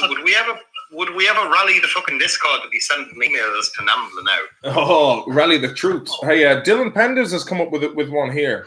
Did you hear about the new theory of Michael Jackson and how he was actually saving the children from all the pedo rings? That's why Hollywood absolutely slammed him for being a predator. Well, you know what? There's an interesting one. Projection or accusing the enemy of the very thing you're doing yourself. It's a fucking fair tactic now. It is a fair tactic. It seems to be the tactic of a lot of fucking creepazoids out there being bad cunts. Let me see what else. Daniel Hurst, I never believed Michael was a molester. I don't think his mind was ever really sexually mature. Do you know, I haven't seen Finding Neverland, but again, no, I didn't watch that. Well, it's like I haven't seen it, so with that information, it's easy to fucking make a documentary about someone when they're dead. You know what I mean? He's certainly not going to be able to fucking defend himself from the grave. But that said, lads, we'll never go back on the Jimmy Savile. The Abergowan smash with fucking Savile's skull. Like that'll still happen. Oh yeah, you mean the time when I thought it'd be brilliant to dig up Jimmy Savile's skull and just encase it in a rubber ball and just play footy with it and bring it round the towns. Mash it around the town, hey. Oh man, just fuck. It would be better all again. The fucking Moss Side boys then. Oh man, I might put a hole in there and leave some fluids in it though, so Yeah. The Irish community coming out with fucking Hurleys and just baiting. Actually, you know what? I think for all the damage that Jimmy Savile has caused, the least that we can do, find his head, take the head off the body, and hopefully it's still quasi intact, so you can make out it's got his fucking terrible hair attached to it. It's silver strands. I want it in one of those Futurama jars. Just in Oh, the Futurama heads. We should try and fucking clone him, and then just hammer the clone. Devil's going to rape him. Every day at 11:35, we just bum him with a pineapple. Using the wrong side first, Oh fucking hell, man! Do you know if I think again going back to I think a transparent like a rubber ball that encases the head and hopefully it has enough distinguishing features and a nice rubber ball that doesn't scuff, so you can make out the details and just.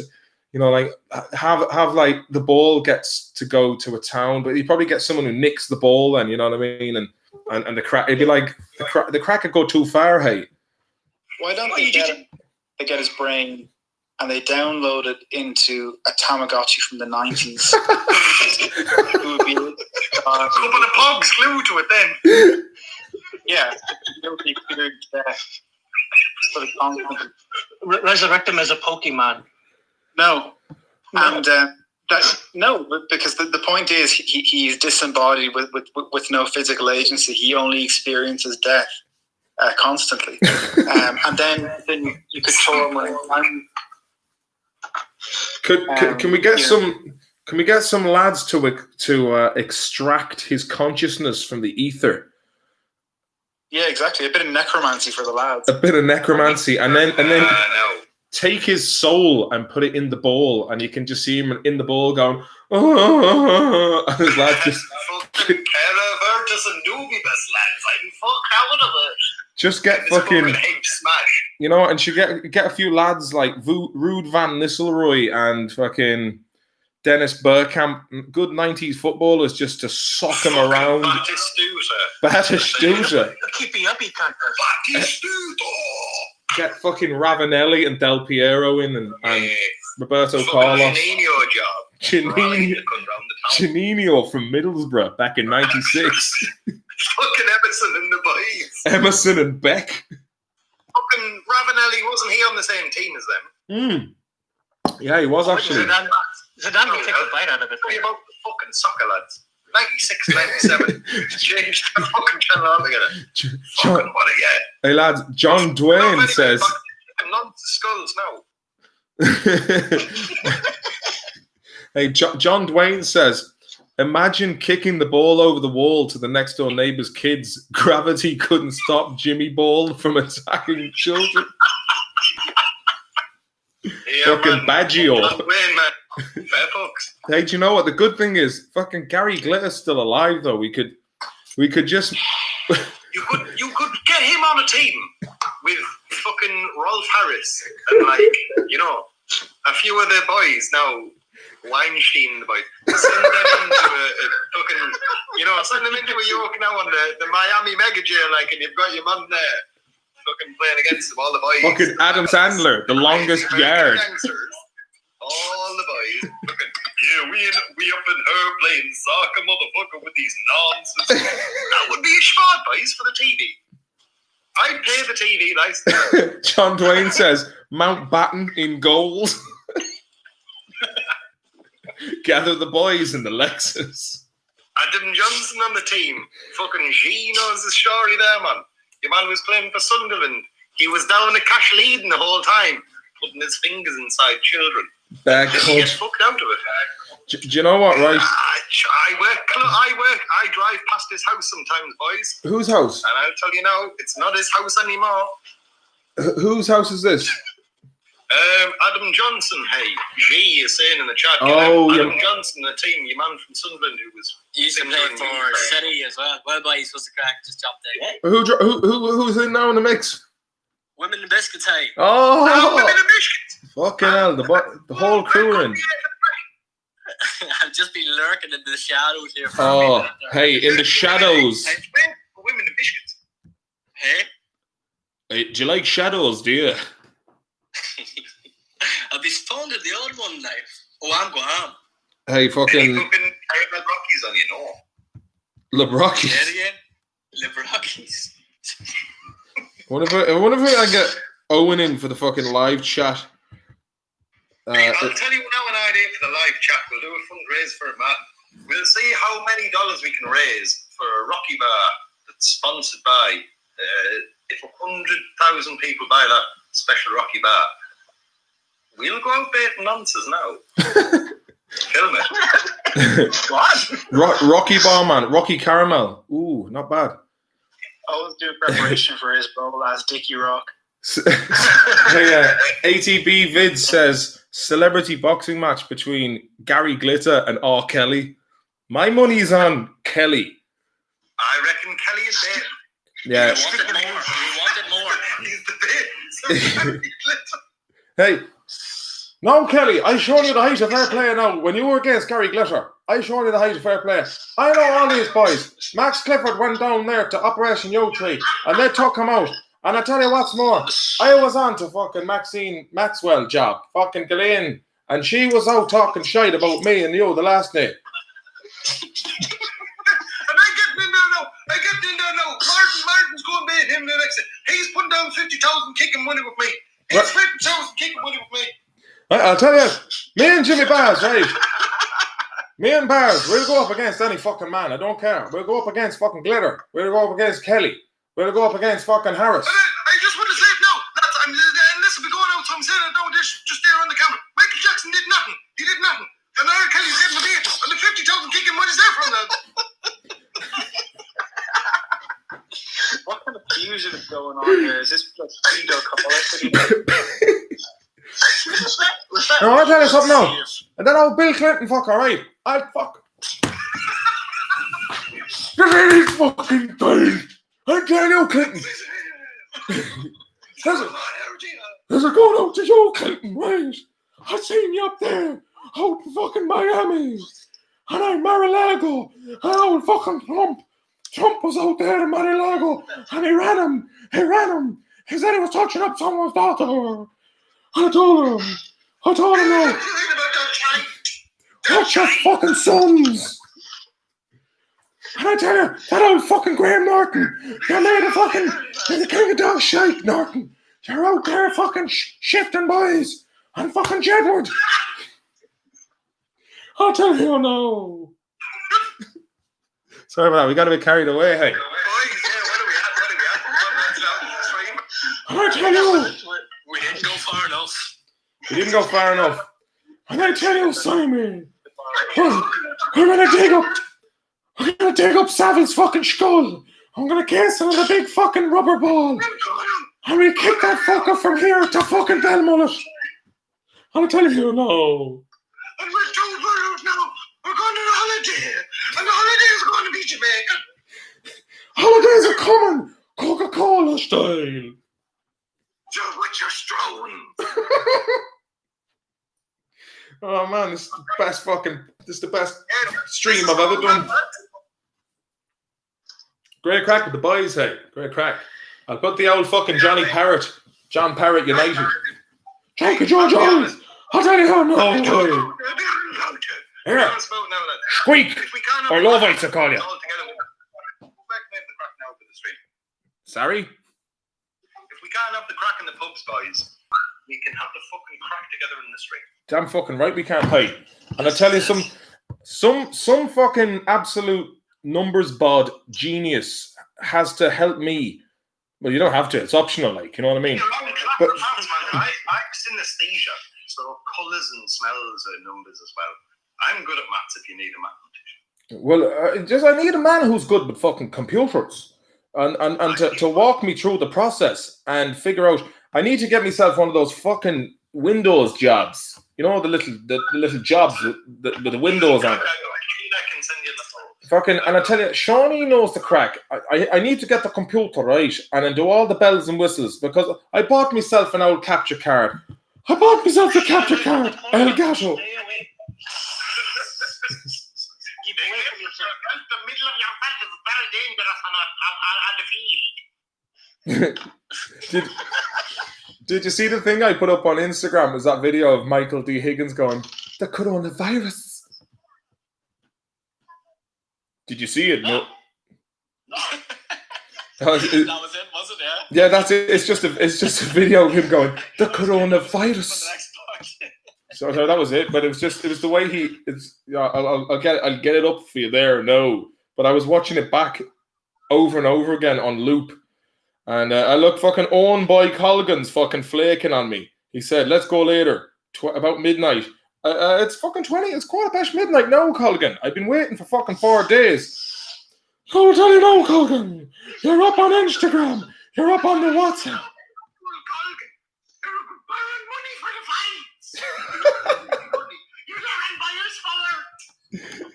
Oh man.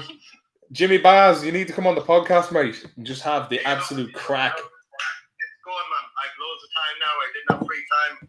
I'll phone you. I'll tell you about it later on. You'll have to come to Stockholm, boys. There's time for fights. Hey, I reckon here, if any fuckers in the comment section, yeah, and yourself, I reckon we organise a. You know what? Here's what I'll do. If any of you are mad enough to fly to Sweden, come over here and I'll put a live show on in Sweden. I'll make a date for it. Vouch for this. Jimmy Mars is vouch for this now. Your live show, son. I'll tell you what I'll fucking do. Scandalous. Right. This advertisement must be paid for by Jimmy Barbers. Right. Here's an idea, and it'll be a nice little holiday for the gang here, right? Maybe I can try and get this fucking fixed. We get a few fucking boys over to do some funny stuff. We'll rent out an old marquee job on private land. And we'll have a whole gang of cunts come over. We'll do a marquee and we'll have a fucking bar. And it'll be a donations job so the fucking tax man doesn't come and thwart us. And we'll get an old party going and an old fucking tenty. An old fucking foamy nights job. See, if I was in Ireland, I could get this done. But the fact that I'm in fucking... I feel like if someone put Cristiano Ronaldo in goals... Do you know what I mean? That's what living in Sweden has done to me. Do you know what I mean? Cut out from underneath you. Oh, hey, come here. Trapped. When this pandemic shit is over, we're all gonna go out to fucking Death Valley. And we'll do a gig out in Death Valley and we'll all go. Take fucking mushies. Paul Bearer and the boys is out the gig. Paul Bearer. Fucking Undertaker's fucking front man. Stinking the place out now with the grease in the hair. He was one dirty cunt. Hey, I'm gonna see if I bet you Paul Bearer has had the fucking final bearing. Yeah. I reckon, man, we can get Paul Bearer to be your like on a fucking live. Hey, do you know what? You'll be doing well because the man is dead with fucking 7 years. You know what I'm saying? Like, it'll be easy to put his name on now because when a man's dead, he can't sue you. So we'll say. Hey, we'll say the night will be fucking MC'd by WWE's Paul Bearer. And people will be like, Jerry the King Lawler for half the price of a dead man. Hey, hey, come here, lads. Should Jake the Snake could do it for a bottle of poppers? Wasn't he on fucking Hot Ones or one of them yokes the other night there? We could get Bernie's job. Big time. Weekend at Jeffries. Sure, it's just up the road. He's a fucking good host, lads, as far as the prince says. Yeah, tell you what, he puts on a good cheese board. It's hey, Can't fault him with that. You'd want to question whether the fucking cow is mature though. he was reared at the Fox's milk and tell by the give. Hey, he was milking heifers, the cunt. He'd be serving cheese so you it'd still be fucking milk. The Irish soft stuff. Fuck me. I was gonna fucking say something. Fuck it. There was something juicy, lads. It's stateside out there. Can we do this? Can we get stateside on as well? Is stateside around, man? Because here, Jake the Snake, fucking spinning I got some headbutt. questions about that purple dildo. Yeah, a lot of people do. Do you know what? I could interview the man what butt looks like, and he'd have a fucking comprehensive fucking discussion. Right, I'm gonna see if I can ring stateside and have this at the same time. We'll give it a go. We'll give it a go. Oh fuck! Did you lose? Fuck! Hold on. I lost the connection then. Someone cut out there. Yeah, I know that was okay. I might go onto Discord on the computer. I have a fucking restraining order against stateside. Do you ever listen to fucking Stain? Don't make any jokes about Andrew Sachs's granddaughter. Oh yeah, don't do it. Don't do it. You get Jonathan Rost. I was gonna say, fucking, that fucking thing I was thinking about has come back. Fuck it, shite. I had a great touch that you would have all loved, a great talking point, and every time I keep looking at it, I get reminded, but then instantly forget. Something about John Dwayne's fucking. It was around that. Ah, bollocks. Sorry about that. My brain is fucking made of shite at the moment. Fuck it. Keep it going anyway, lads. We'll keep it brewing. Keep it brewing. It'll be good in some time. Exactly.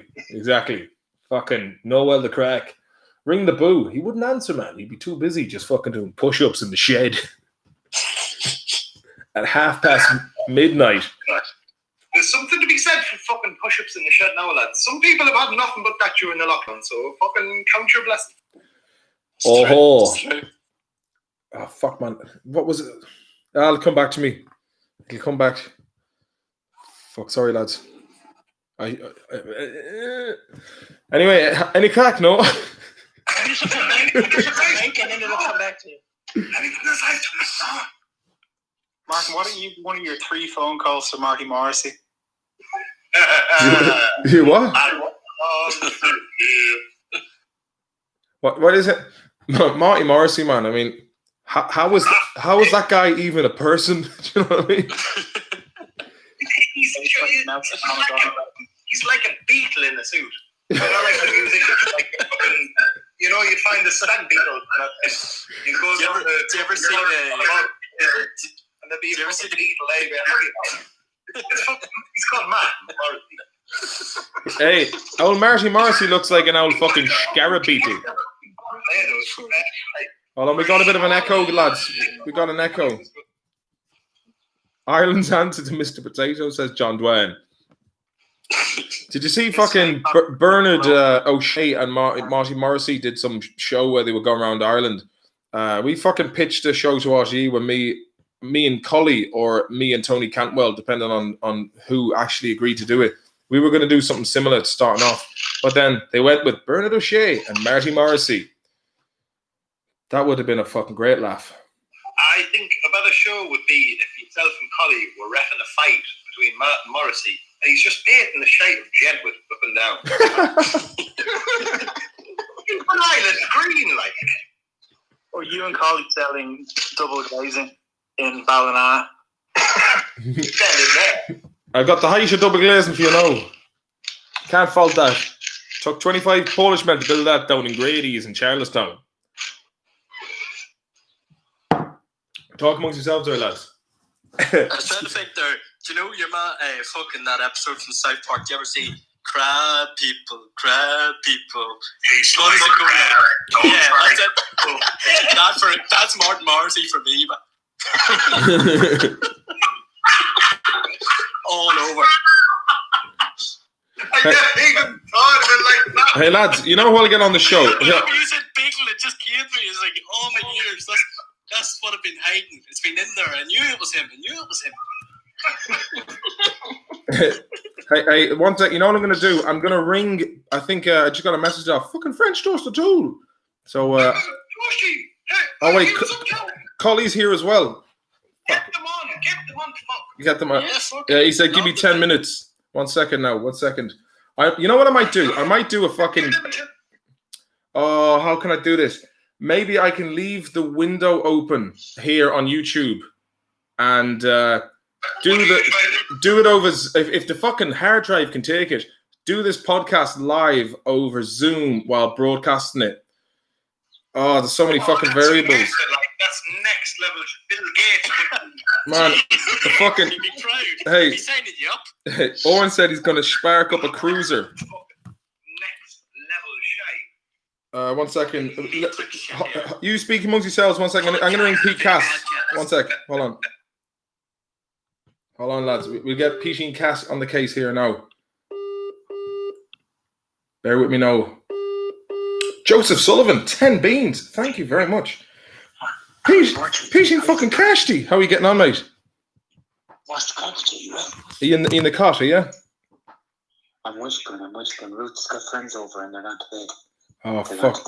I was going to say, man, tonight all the planets have fucking aligned tenderly in the heat of the night. I'm in the middle of doing a live stream now, Pete. And I'm supposed to be doing a podcast with Owen in about 10 minutes. Collie. Yeah. Collie, is it? But I was thinking, Good stuff, man. what if me, you, and Collie do a triple header fucking Zoom podcast job? And Oh, no, man. I've absolutely shite internet here. I have to do it some other time with you, Martin. My internet is fucking shit. the internet, you know what? Fucking and Niall Quinn was the man who was going to be bringing the internet to rural Ireland. Shame on him. I'd say it's a sound old cunt. Hey, listen. Stevie Newsom said, Phil Collins. Are you live there now, Martin? Hey, live as fuck, hey.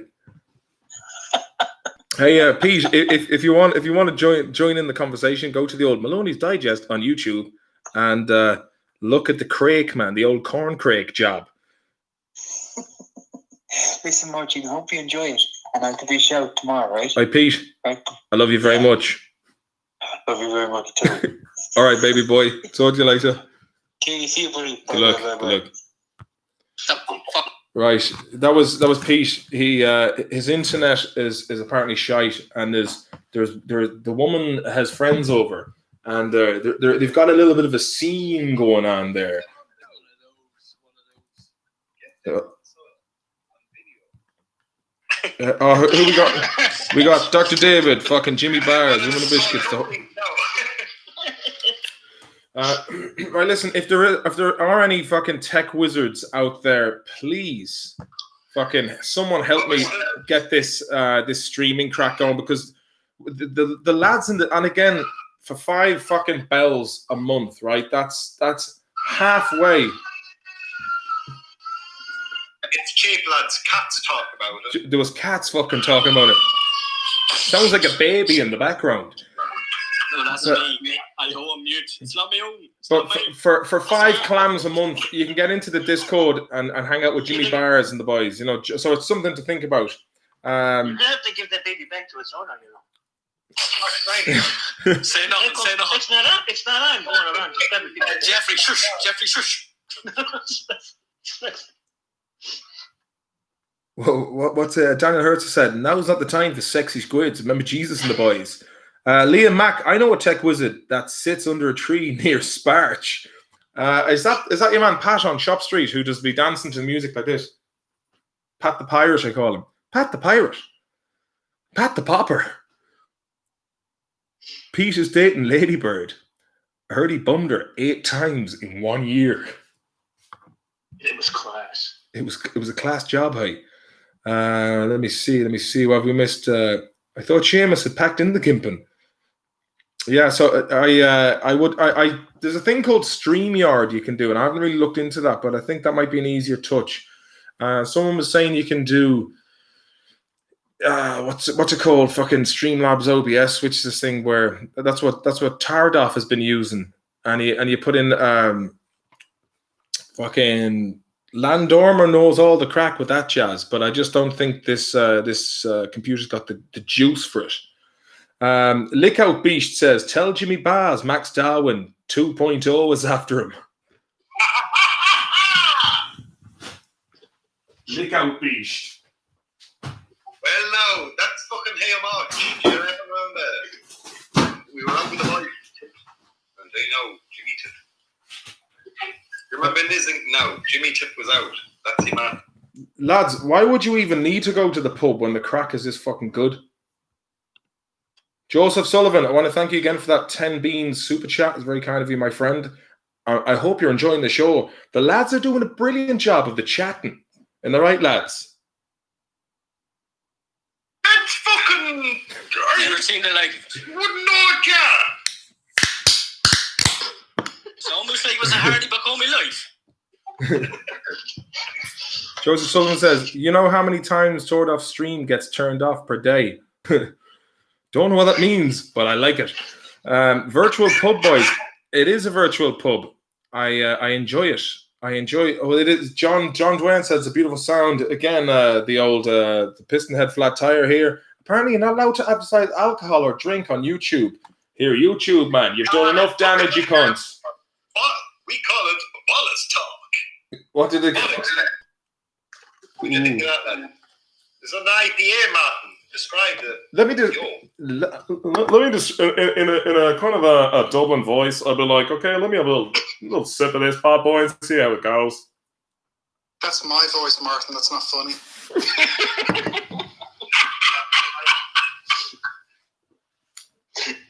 Sorry about that, David. But Inspiration. no, it's just a generic kind of. I know, lads, friends of mine, it can't speak like this. Yeah, but it's quite fruity. There's a little bit of zest there. The hops, it's been dry hopped, which basically means like you put the hops in after it's already been hopped. And apparently the hops give it the kind of freshness. All goes back to when the English were sending their beers over to fucking Indian shit. But the Indians look at now. oh, hop is hop. Oh, Shawnee, man, fucking thank you very much. Hey, I'm looking at you on screen and I'm talking to you. Thank you very much, Shawnee. You were very. You know what, Shawnee? There's definitely an invite to the Discord group out there for you. Martin, I only just fucking realised that we're on YouTube here. I have a GDPR complaint to raise. What are you talking about the woman and the veggie fucking hamburgers? Jesus Christ, I knew the reputation was on the line. Shit, man. I should have. You're compromised. I should have sent you the old fucking the cookies. I'm only pulling job. your leg, hey. I'm only pulling your leg. Hey. No, I actually didn't realise we were on YouTube though. But fair folks. Hey, the crack is good, man. The crack is good. But I want to take this to the next level of absolute power and just be able to get people on and just have the crack with people. You know what? I think that'd be fucking brilliant crack. Just have people ring in and just chat away. And if you've friends out there now, viewers, tell them about this channel. I don't be on often, but look, I got this new light job. Look at that. It's got an old fucking ring piece job. Oh, look at that fucking Matt Damon, hey. Oh, you put your crank in there. Oh. Here we go, beach, man. I'll get you in the next time, Jimmy. You'll be in the next one. Here, I have to be. Listen, if we'll do a bit of chatting tomorrow on the phone, right? And we'll figure out if someone can run me through the fucking crack. Fucking, you know, the crack, a lot of swearing. My mind has gone cuckoo land. I'm going to try and ring Colgan now and see what the crack is with Colgan. We'll get him on the live stream by hook or by crook job. He's out fucking selling fucking toothpaste out in Spain now, man. The fucking Colgate. The Colgate job. There's a big scandal about it. It's called the Colgate. That old Colgan's a fucking good lad, man. He's a great man for the fucking green demon, the old Dutch lettuce. He'd smoke 8 bowls with 9 lads, no bother.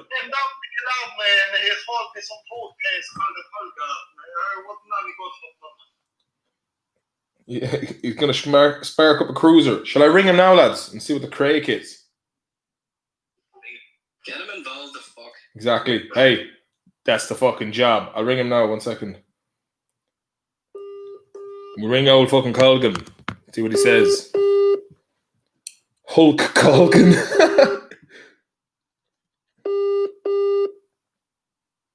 Washing machines live longer with Colgan.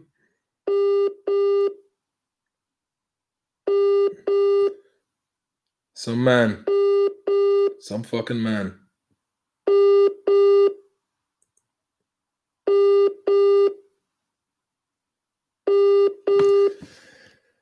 Oh, well. Looks like He's gone quiet. Shoot usual crack with him. It's usual crack. He's got about 50. He's online. I can see him there, man. It says online. Go and hang around with the crows uptown. Oh, uptown, man. I heard he fingered a fucking jackdaw. The rooks wouldn't hear us. They made a move to him. The Manchester United fan, 1997 by Dirk Wants to Crack Story Boss. Yeah, fucking. I'll tell you one thing. Fucking all right. He came in late, but there's plenty to watch. Fucking was. Hey man, wasn't Jordi Cruyff around in '97 for Man U? Jordi Cruyff. Oh, Paul Ince, the governor job. Around in '97 for Man U, I believe it was. A Melody Pugh. Hey, as well as she knew about X-Hamster. Glass. Lick Out Beef said, heard Colgan's investigating Brian McFadden for robbing super splits from Texaco nationwide to catch a predator job. I was on the fucking sauce there last weekend in town. I tried to ring Brian McFadden. I have Brian McFadden's number. I texted the cunt, never answered. You know what? I'm gonna ring Brian McFadden now. Fucking well, he's not gonna answer, so there's no point. Sure thing you were ringing him that night we was in Islington and the cunt didn't answer again. Oh, we were in Islington. That's right. Yeah. We did that when we were in that cocktail bar where they wouldn't give us pints. They would only give us cocktails. Do you know what? I'm gonna Jimmy. Yeah, he didn't. What was that? Speak again there. Sorry, I cut you off. I was saying, when you're trying to ring Brian McFadden when we were in that cocktail bar in Islington. Oh yeah. In December then. Yeah. They wouldn't give us pints and they wouldn't give us wine. It was only cocktails. Yeah. And they didn't know how to do a white Russian, so they wouldn't. You tried to ring him in there, man, and the cunt didn't answer again. He's only a fucking bollocks, man. Yeah, but I've heard. I was told he was good crack though, but that was probably from soft cunts who don't know the meaning of fucking hard drinking. As ATB Vids would say, he's flying without wings. G says, any North London heads in the chat? Oh, Snow. Islington job. Do you know what? Maybe I'm going to put his number up on screen and you can all ring him. You ready? I'm going to dox McFadden. Nah, I'd get fucked for that, man. Because they'd be like, yeah, Brian, why are you ringing Maloney? Lick Out Beast said, I took a violent shit in the gaff that night. Oh, had to be done. Siamese Beast back says Chrissy Perez. Yes, Chrissy Perez chiming in there with the Siamese Beasts in a nod to the early days Hardy Bucks with Owen Colgan and Martin Maloney. Over to you, Colgan. I will ring you now to see if he answers the phone. It's a 50-50. It's a Chris Tarrant job. Will he answer the phone? Here we go. Joseph Sullivan said, God damn it, I was ready to call.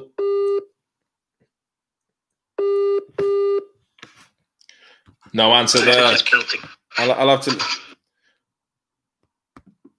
Yeah, on by. What's going on, hey? I can see you're online, but you're not answering. What's the crack, by? Come here, on. We'll do a podcast now job, yeah? Glad.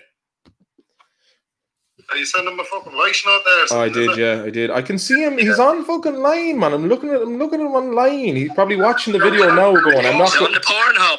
He's on the Pornhub. Just fucking ring him on WhatsApp at the one time and he'll get fucking stick. And he'll answer one of us there. Did Jimmy leave the message there, yeah? He's there on fucking... He's watching X-Hamster, cradling the balls in the left hand, working the flute in the right.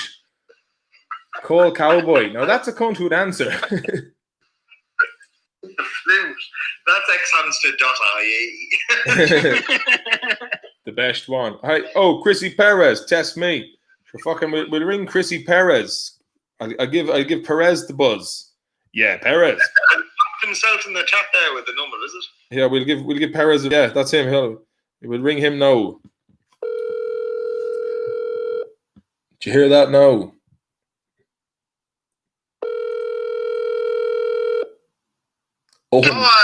Oh, Chrissy Perez, my man. Wow, there's a nice little delay here. It's weird. Hey, I'm gonna call Colgan on Zoom as we speak. Zoom. If I could get Cowboy in here, we could get the whole crew together. Can you get Cowboy? Is he awake now? Is he? He probably would be. I don't know if he's awake or not. I could probably try calling him through Facebook here, but you want me to give it a shot? Yeah, fuck it, do it. Why not? Why not? Let me see. We gotta get French toast out here though. Yeah, no, we had him in earlier on, but he's in Bobo, sleeping like a fucking Chacha boy. Why not though? It's a good time. I'm proud of you for staying awake. Are the kids asleep now? Are they? Oh, fucking flat out job. Flat out. Thanks be to God. They're growing quick. All right, I start a video chat here with Cowboy. See if he answers. My computer didn't explode. I got you on the screen. I got you with my hand, and now I'm ringing Cowboy. This is out of control. Cowboy Lavin job. Oh man, if I could only get fucking OBS working, we could get him up on screen and do a live podcast. Yeah, that would be outstanding. But I think he'll hold on. Let me invite this fucking guy. fucking guy. Oh, Stuttgart, Scafusi. Guys, I'm trying to walk over here, you know? Yeah, do me a Walk. favor. How's life over in Los Angeles? You enjoying yourself? It's hotter than the devil's dick, tell you what. Shit, man, that's a spicy fucking burrito if ever there was one.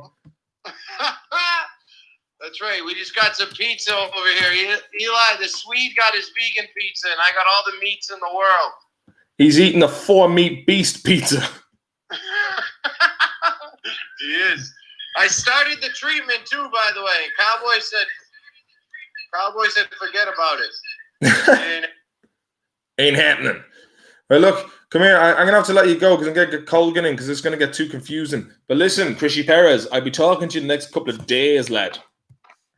All right, man. I mean, we got until, I think, Thursday for the treatment, so we got to knock it out one of these nights, all right? Sweet beans, man. Sweet beans. Chuck your alert to you. All right. I'll hit you up, buddy. Be safe. All right, man. Good luck. Bye. That lad's an American lad. Let me see. We got some fucking... We'll have some crack here if I get Owen Boy in. Owen Boy. Oh, here he is.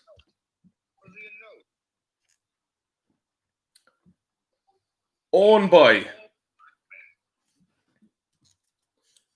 Hello, Owen Boy. Do you hear me? Well, how's it going, hey? Not too bad, hey. Not too bad. Can you get nice and close to the mic? Yeah. Sweet fucking deals. Right, How Owen. This is one of those fucking crazy nights where all the stars have aligned, man. All the stars have aligned, man. Let me just close a few of these windows so the chain job works nice. There, is that better? Can you hear me all right? Yes, perfect. This is fucking better than using the mic like I did the other day. This is like Elon Musk's fucking spare room fucking Wi-Fi. Now, I have to say, before you continue, I'm currently doing a live stream on YouTube. All right. So I was thinking we could record this Zoom meeting, and if the chat gets a bit fucking stuck with us boys, other lads can ask us questions, and I can read them out to you. Sure. Sound. Okay, 1 second. Let me have a little look at the... There's at least 4 lads going nuts in the live chat. Hold on, let me get this one. It's a shame... I'm gonna suck their dicks. All right, let me see. It's ATB Vid says, ring Jedward. Right, hold on. Okay, so here we go. Martin Maloney, Owen Colgan, 2 of the greatest legends to ever step foot on fucking Ballina. Oni Nog, Shingalera, Fotrov, Gramila Mahagas. Thought you get on, but this stuff was toss you dog any crack, no? Fucking on the pints, man. You did right. Have you any? It's fucking Tuesday. Have you any? It's Tuesday somewhere, right? It's gotta be Tuesday somewhere. I had a couple of glasses of wine. Did you have a few Chardonnays? I did, yeah. Just took the edge off. But what are you drinking there? Is it craft beers that are? It's one of these, man. They're cheap and cheerful, but they're fucking nice. They're €1 each. If you got that and that, what's the name of the place in Smithfield? That fancy shop. It's like fucking £7 for a canning of beer. Holland and fucking Barrett. Is it? Them cunts are awful. Well, they were awful expensive back in the day, but they were nice food. But those craft beers are nice, but they're a bit, sometimes I think they're a small bit of a gimmick because, you know, like you get like that size of a beer for like €13. Yeah. Do you remember that lad Steve? There's a lad in Galway called Steve who used to work in the health store in the Galway shopping centre. Did he give us loads of packs of nuts and fucking Bombay mix? Yeah, he gave us like fucking vitamin C and zinc and ginseng. Ginseng, yeah. I like the ginseng. We got a couple of lads. This is a different podcast than usual. Myself and Owen are going live on my YouTube. Maloney's Digest there. Give it the plug. Owen, have you got any chain jobs you want to plug? Chain jobs? Christ, how do you even go about answering that question? I don't even know what the question means, mate. Chain jobs. If they're on the go, I'll do them. Okay, John Dwayne says, Martin, check the old Discord, an image to show old Colgan. Okay. This could be anything now. If it's dodgy, don't show it. As Freddie Mercury would say, this could be heaven for everyone. 1 second now, bear with me. When are we playing for LA Galaxy, Martin? LA Galaxy. I've seen that, look. Hulk Colgan job. Oh, that's brilliant. Oh, fucking hell. Where is that? That's on the Discord group. You know, I'm going to have to... I'll email you a link to the Discord group as well, Collie, so you can... Have you got Discord, have you? I don't know if I have it or not yet, no. Is it on YouTube? Or is it's on... Mama Duck doesn't tell me about it, but I don't know what it means. You just download the app, and it's pretty easy to do, but I'll email you the link, because the... Is it 4K? It's 4K, man. It's the, as I say, I'll throw the fucking plug in for anyone out there who wants to get in on the crack we're having on Discord. It's fucking Hottie Bucks Patreon job, and you can talk to me and Jimmy Bars. But a few other lads here who we can bring in, like Jimmy Bars and the boys, to have the crack with if you want later on. Bring Jimmy in right now. Do you want to bring? Do you know Jimmy Bars? Have you spoken to him? No. Right. I think I was. I think that the name rings a bell. Maybe on Instagram we might have talked, or maybe he was on Facebook. He's one funny bastard. I'll put Jimmy Bars. Jimmy Bars. Say hello to Owen Colgan. How are you, Jimmy Bars? How's it going? Jimmy Bars. Please, Jimmy, don't let us down now. Come on. Jimmy, this is your big moment, mate. Come on, mate. You're making a fool of us. Take the finger out, Jimmy. Not for fuck's sake. I had to come fucking... I was having a piss.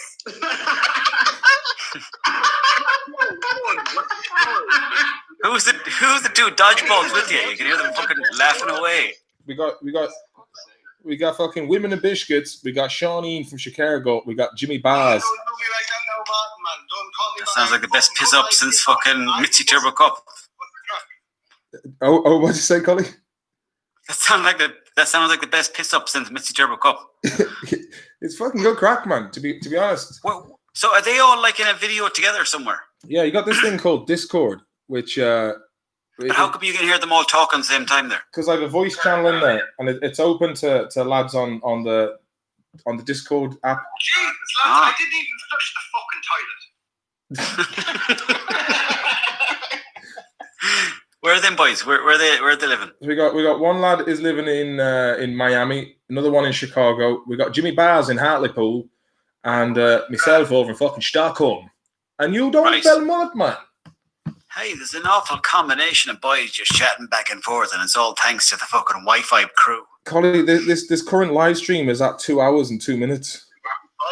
Lord, fucking save us. When is it going to stop? I don't know, man, but as ATV Vids would say, justice for Have you been wearing a mask for the whole thing, no? Well, someone else earlier on the YouTube chat said Durkin would wear a mask if he was doing online shopping.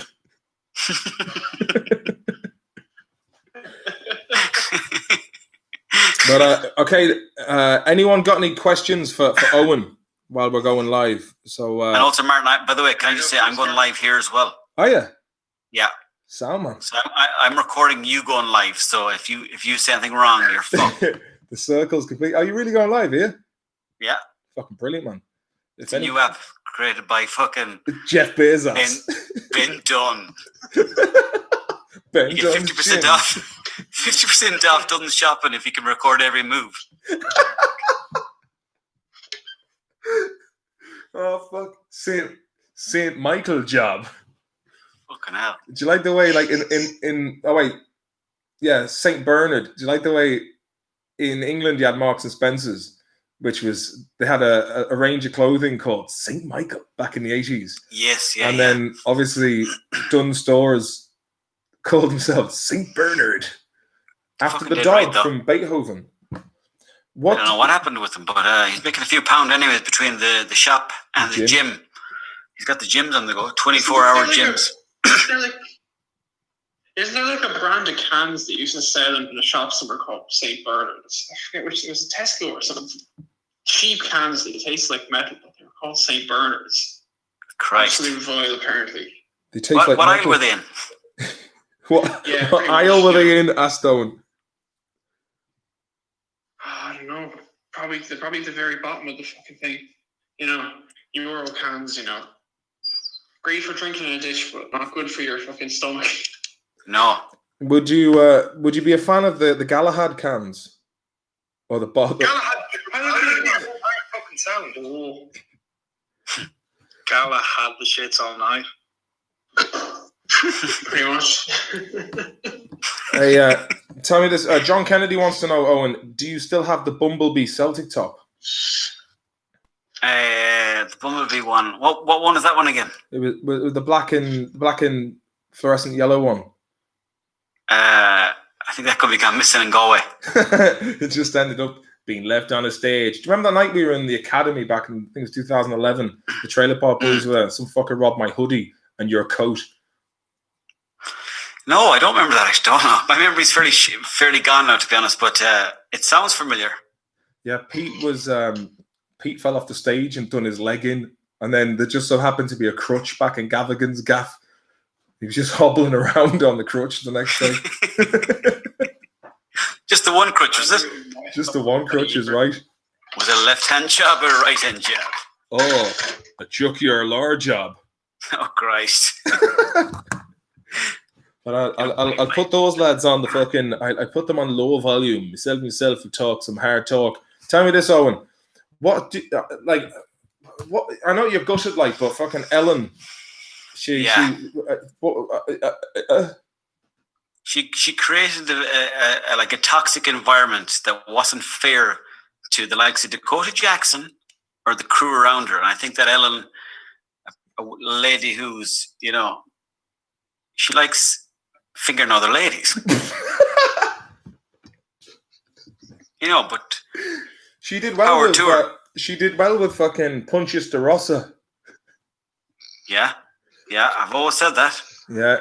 But, do you remember her? I don't know. I don't even know what she's at, Ellen. I think. What do you think about how fucking James Corden, soft twat?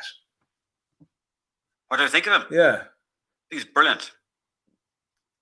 Owen Colgan's heading to LA soon to do a stand-up performance on the Tonight Show. There's talk of playing his ass double in the next spin-off of Too Fucked, Too Furious. You're going to be playing James Corden's ass double. That'd be rather flattering. Did you ever see that time when there was an award ceremony in England and Sir Patrick Stewart got up and he'd said something about James Corden and it went really awkward. I can't remember. Yeah. But the way James Corden took the moral high ground, like he was supposed to be, you know, everyone loved him. He's one of those characters. Like, did you ever remember like that Celebrity Bannister when Pippa O'Connor and Brian Ormond were playing like these? You know, they were both facing off to manage rival teams down in Foxford or something, and like they were just carrying on like everyone loved them, but they were like, who the fuck are these people? Is that your man from? You go down to one of those before. Was it Foxford you went down to that time? They were down there doing it. Or was it somewhere around there? Actually, I met Callum Best. Callum Best, that's right. Yeah, and we were coming back. Well, you were with me as well. We were doing the gig. No, I don't think so, was I? No, Callum Best. No, I wasn't there. No, but I think the two of us were on the way to London to do the Powers gig, were we not? No.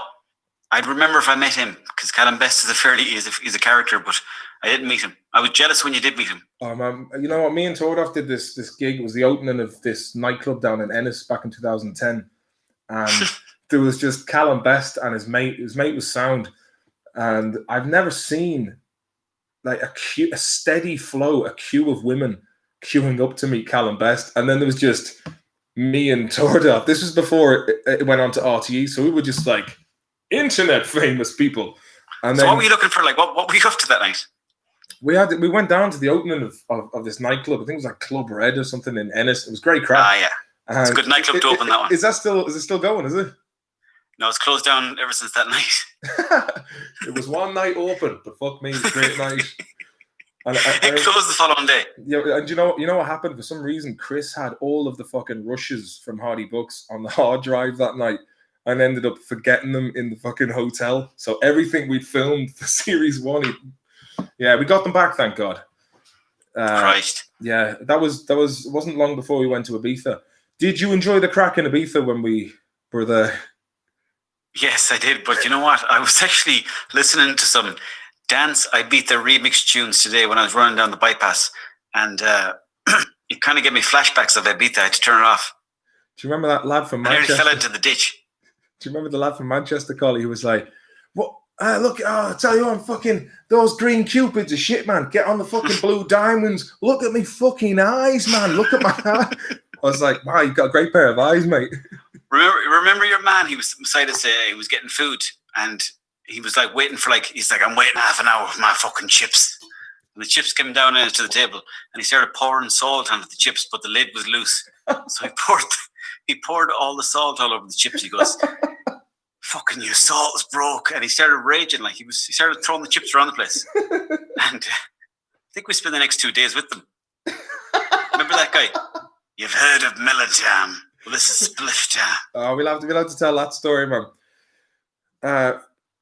A mate of my brother-in-law's friend, George, I won't mention any names, but he was a middle-aged... Soros, is it? Soros. He was out funding colour revolutions, the cunt.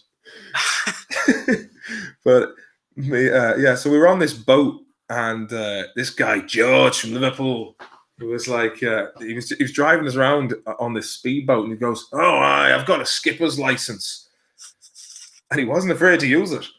But there was a time where you nearly got into difficulty in the water because we were in this lovely bay snorkeling around one side of the island. It was just pure, flat, tranquil water, and we were swimming, snorkeling, having great crack. And then we went around the other side of the island. It was like a fucking tempest. And then we were like, "Shall we jump out of the boat here?" We're like, "All right, we'll do it." But then the boat, there was rocks with waves crashing onto jagged rocks. And then there was the boat that just kept floating further away out to sea. But the reason why he was floating out is because he couldn't put down his anchor. So he goes, "I'm just going to pull out here, boys." And when he pulled out, the propeller started creating even bigger waves. Oh, right, yeah. But yeah, basically, it was a fucking close call. And then when we got back onto the boat, not a fucking life jacket on anybody, and he was there rolling up big spliffs. And at one stage he goes, "You've heard of Miller time." This is Spliff Time. Then he'd roll a fucking 9 Skinner. Fucking size of that thing, man. You could direct traffic with one of those lads. Christ above. Tell you one thing, we were fairly baked after it. Yeah, it was fucking Mr. Kipling's Bakewell tarts. So, Martin, what's the story that this is going out? We're going out on YouTube right now, are we? Yeah, out to YouTube. I don't know how many people are watching. It's unfortunate we can't see your face in the midst of this chat. But we have 47 viewers. And hit the thumbs up, dudes. This is a marathon session. Only the likes of Jamie J. Carr would go this long. And that's fucking saying something. Big shout out there to Jamie J. Carr. Give him a plug.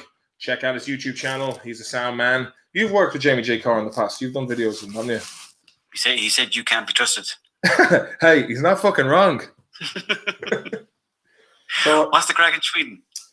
Don't know, I've had the kids all week. My daughter came back from camp today, and I went to pick her. Mate, where do I even begin? So it was a pretty pleasant time. Got there on time. I got there too early, so I got to the bus station in the centre of town an hour early. And I thought, I'll get some food after I pick her up for me, the son, and herself. And it didn't pan out that way. You could tell she was like, she's got a great penchant for eating sushi. She's like, "I want sushi." I was like, "All right, relax." So I was trying to find a sushi place, but then for some reason we decided to stop off in this shop that sold joke kind of Halloween stuff, or those jokes fucking ice cubes that have flies in them and all that kind of crack. So we went in there, and my son picks up this multicolored hat with the propellers on it, Ellis, and he was like, why did he do that? Why did he do that? I don't know, man. It was to the eyes of a 3.5-year-old, it looked like good crack. He wanted to be seen wearing that hat, and you wouldn't wear that hat as an adult. You wouldn't go into a job. I wouldn't have done it. I just wouldn't have done it as a child. But maybe it would have. They would have been like, look at Owen there and the multicolored hat with the old propeller on it. He loves that hat.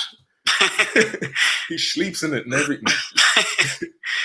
Yeah, and then Biddy needed to piss, and then so I had to leave the pushchair with everything in it, there in the shop, go around the corner. He falls over, starts crying. She goes to the toilet and come out, go back to the joke shop. And then he'd not wanted the multicolour hat with a propeller on it anymore, and then wanted to have a pirate hat.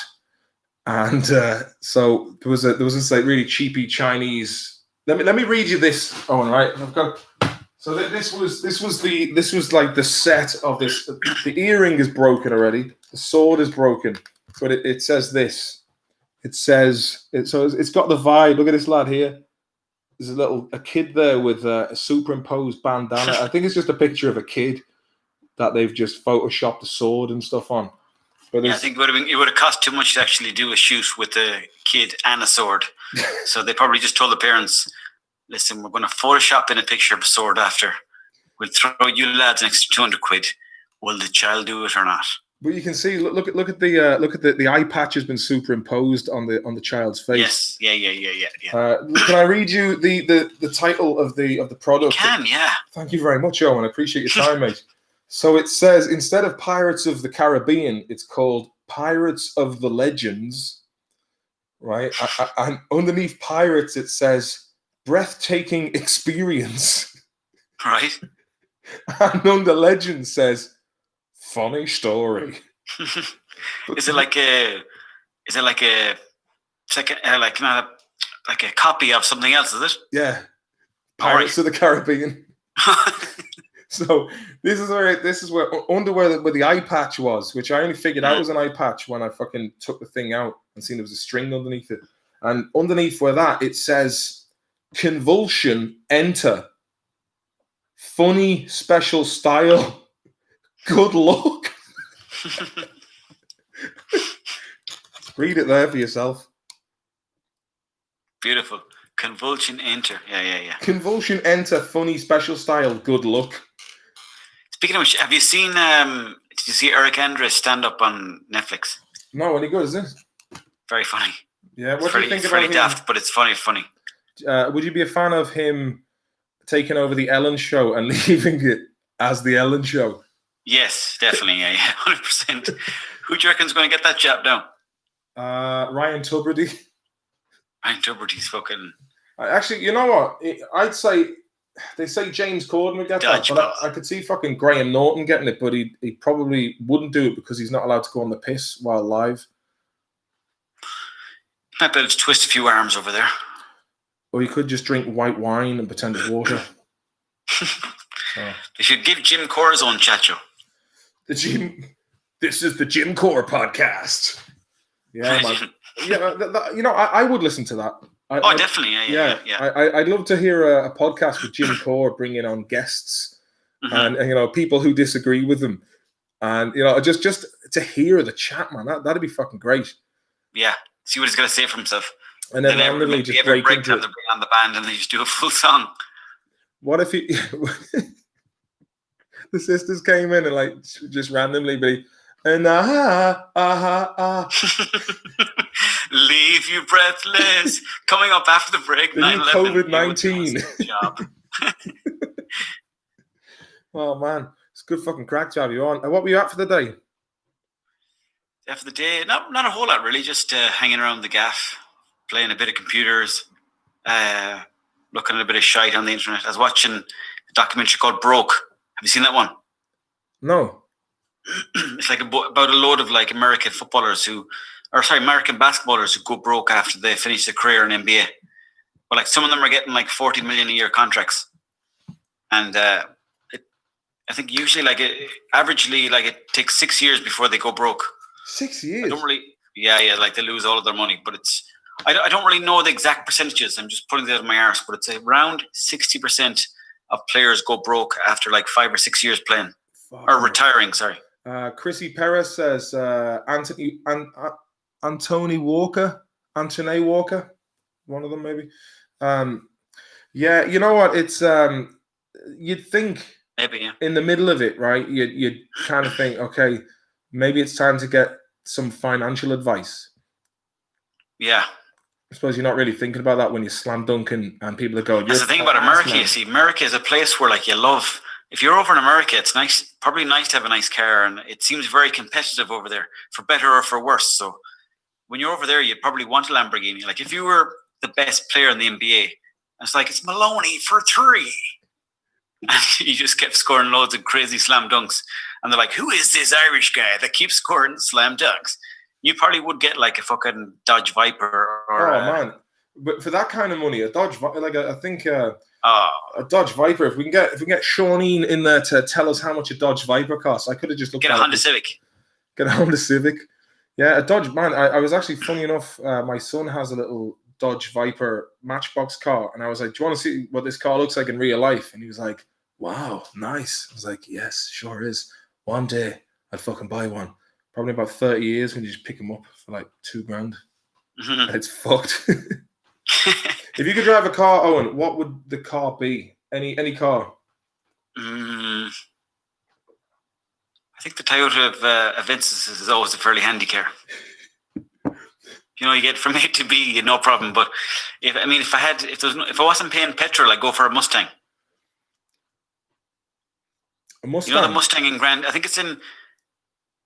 Is it in Gran Torino, that movie with Clint Eastwood? Or maybe that's just called a Torino, that car. But there's a nice car on that one. It's called it's like a Mustang. Is it a Pontiac? Could be a Pontiac. You get one of the American lads in there to look up the Gran Torino car. Is it a Mustang?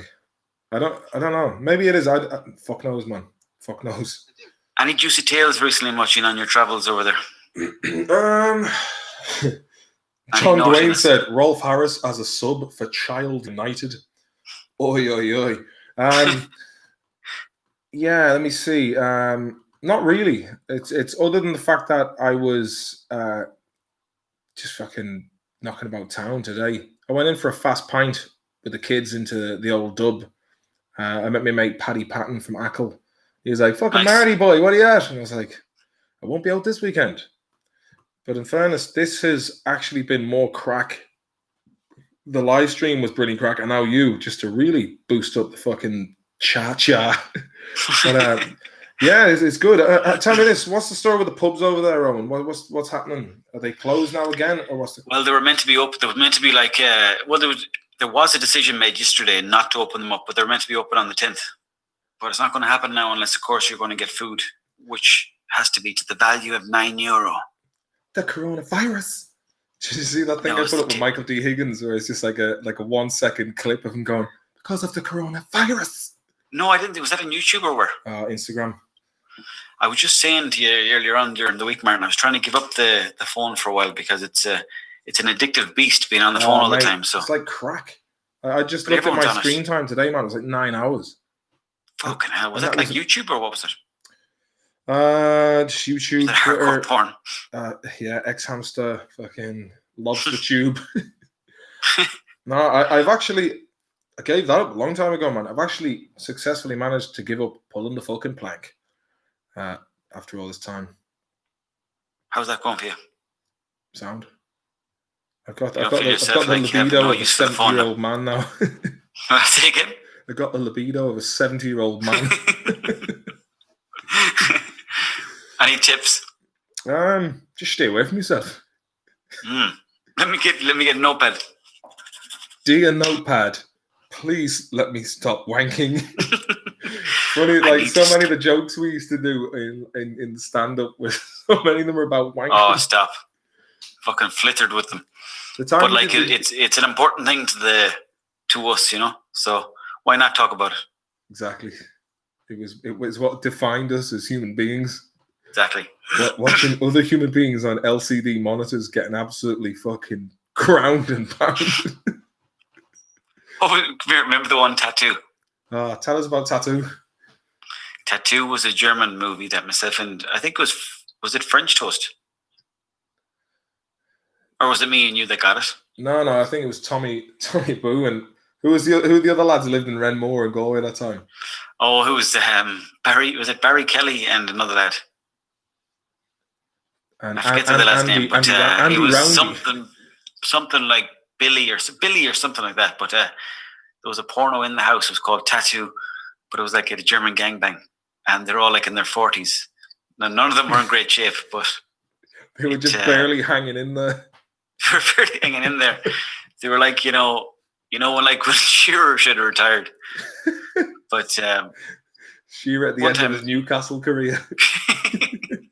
Shearer. Some of your favorite Shearer. 90s football players. Oh Christ! I mean, you have to go for Shearer. 15 Alan mil, Shearer. man. Dennis Wise was a little tough nut. Dennis Wise, mate, yeah. Or Graham Lasso. Graham Lasso. But Well, Dennis he really got Wise, shown up with Paulo Di Canio. That was Nigel Winterburn. is that when he pushed him over? Yeah. Di Do you know I was a Canio big fan of Steve Orkazov for Coventry, the goalkeeper. Steve Orkazov. He was like about 58 playing in goal for Coventry back in the late 90s. Like Neville Southall from Everton. That's right, Chaa, yeah. Do you know his father was called Southall? What was your man? Steve Orkazov. Yeah, stick it in there. It should be like the Coventry keeper. He was really old when he was playing for Coventry. Where was he from? Like Hungary or somewhere? I think he could have been Croatian. Orazov. Something like that, yeah. Let's see if we get a few little touches here. Have a look at him. But he was a great goalkeeper. Orkazov, is it? Yeah. Stevie Orkazavi or something like that. I'm not getting much. No, I Are you can't. typing it into Google? I am indeed, yeah. But it keeps saying Orazov. Could be that one, yeah. What if Type I in put Coventry goalkeeper. What if I put you Steve Coventry goalkeeper? Yeah. He was back in the day of like David James and Oh yeah, that Carlton. Do you know what I was watching the other day out of fucking pure boredom? I was watching an hour documentary about Carlton Palmer giving out about Matt Letizia. Carlton Palmer. Just like, and he was like, I was a better player than Matt Letizia. I guarantee you, I was a better player. I was like, join us after the break where we discover why he was a better player than Matt Letizia. Then it cuts to Matt Letizia in his gaff and he's just drinking pints of Coke. So who was it? Carlton what? Carlton Palmer, I just said there now. Sorry, Carlton Palmer. Because I don't know why I just typed in Carlton Lassiter and I was like, who the fuck is that, man? Some shit TV program where he probably got bummed by 8 dwarves. Carlton Palmer, all right. Packard Bell, he played for Leeds United. Yeah, mate. Carlton Palmer.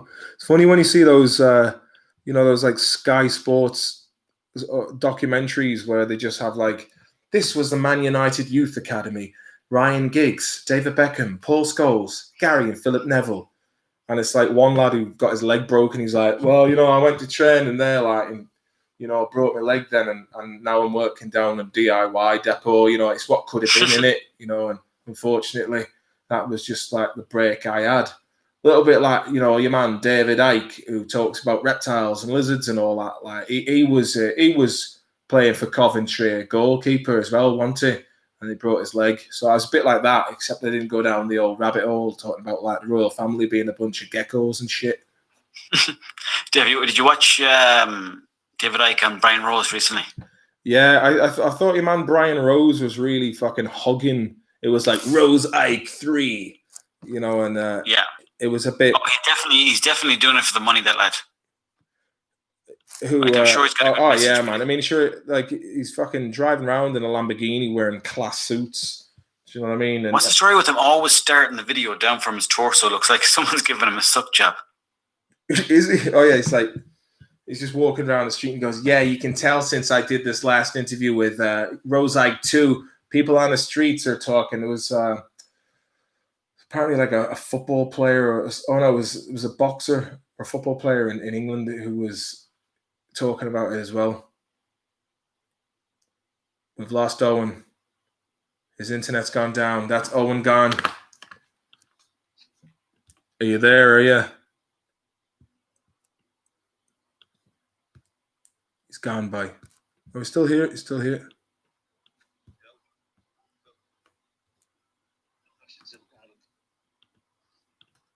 Bear with me now, lads. Bear with me. He's gone. He's fucking gone. That might be the end of Owen Colgan as we know him. Hopefully he can come back into the mix. But back to the old chat in the live chat. So, did you hear him? Did you hear any of the crack there with, oh yeah, we got loads of fucking chat here. Martin, you were like Clint Eastwood in Unforgiven. Fair enough. Clint Eastwood. Yeah, he might be back. He might be back. We will see. We will see.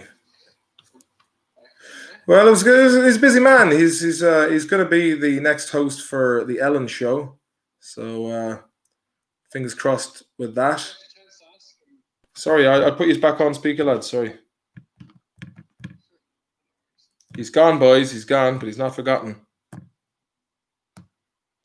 Speak up there, lads. I didn't get to ask him something. Like I was going to ask him, is he doing any more comedy tours around? Maybe he said it earlier, but I missed. He was gas crack when he came to Waterford there last year.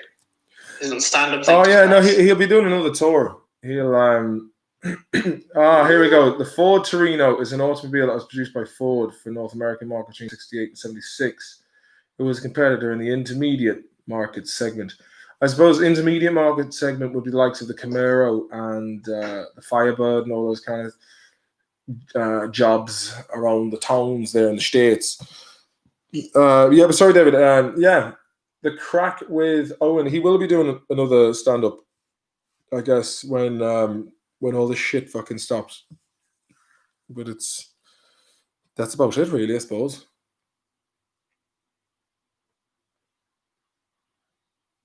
Are you there, lads? Yeah. All right, she's still there. Benjamin Shambuli 256 wrote Ellen Degeneration.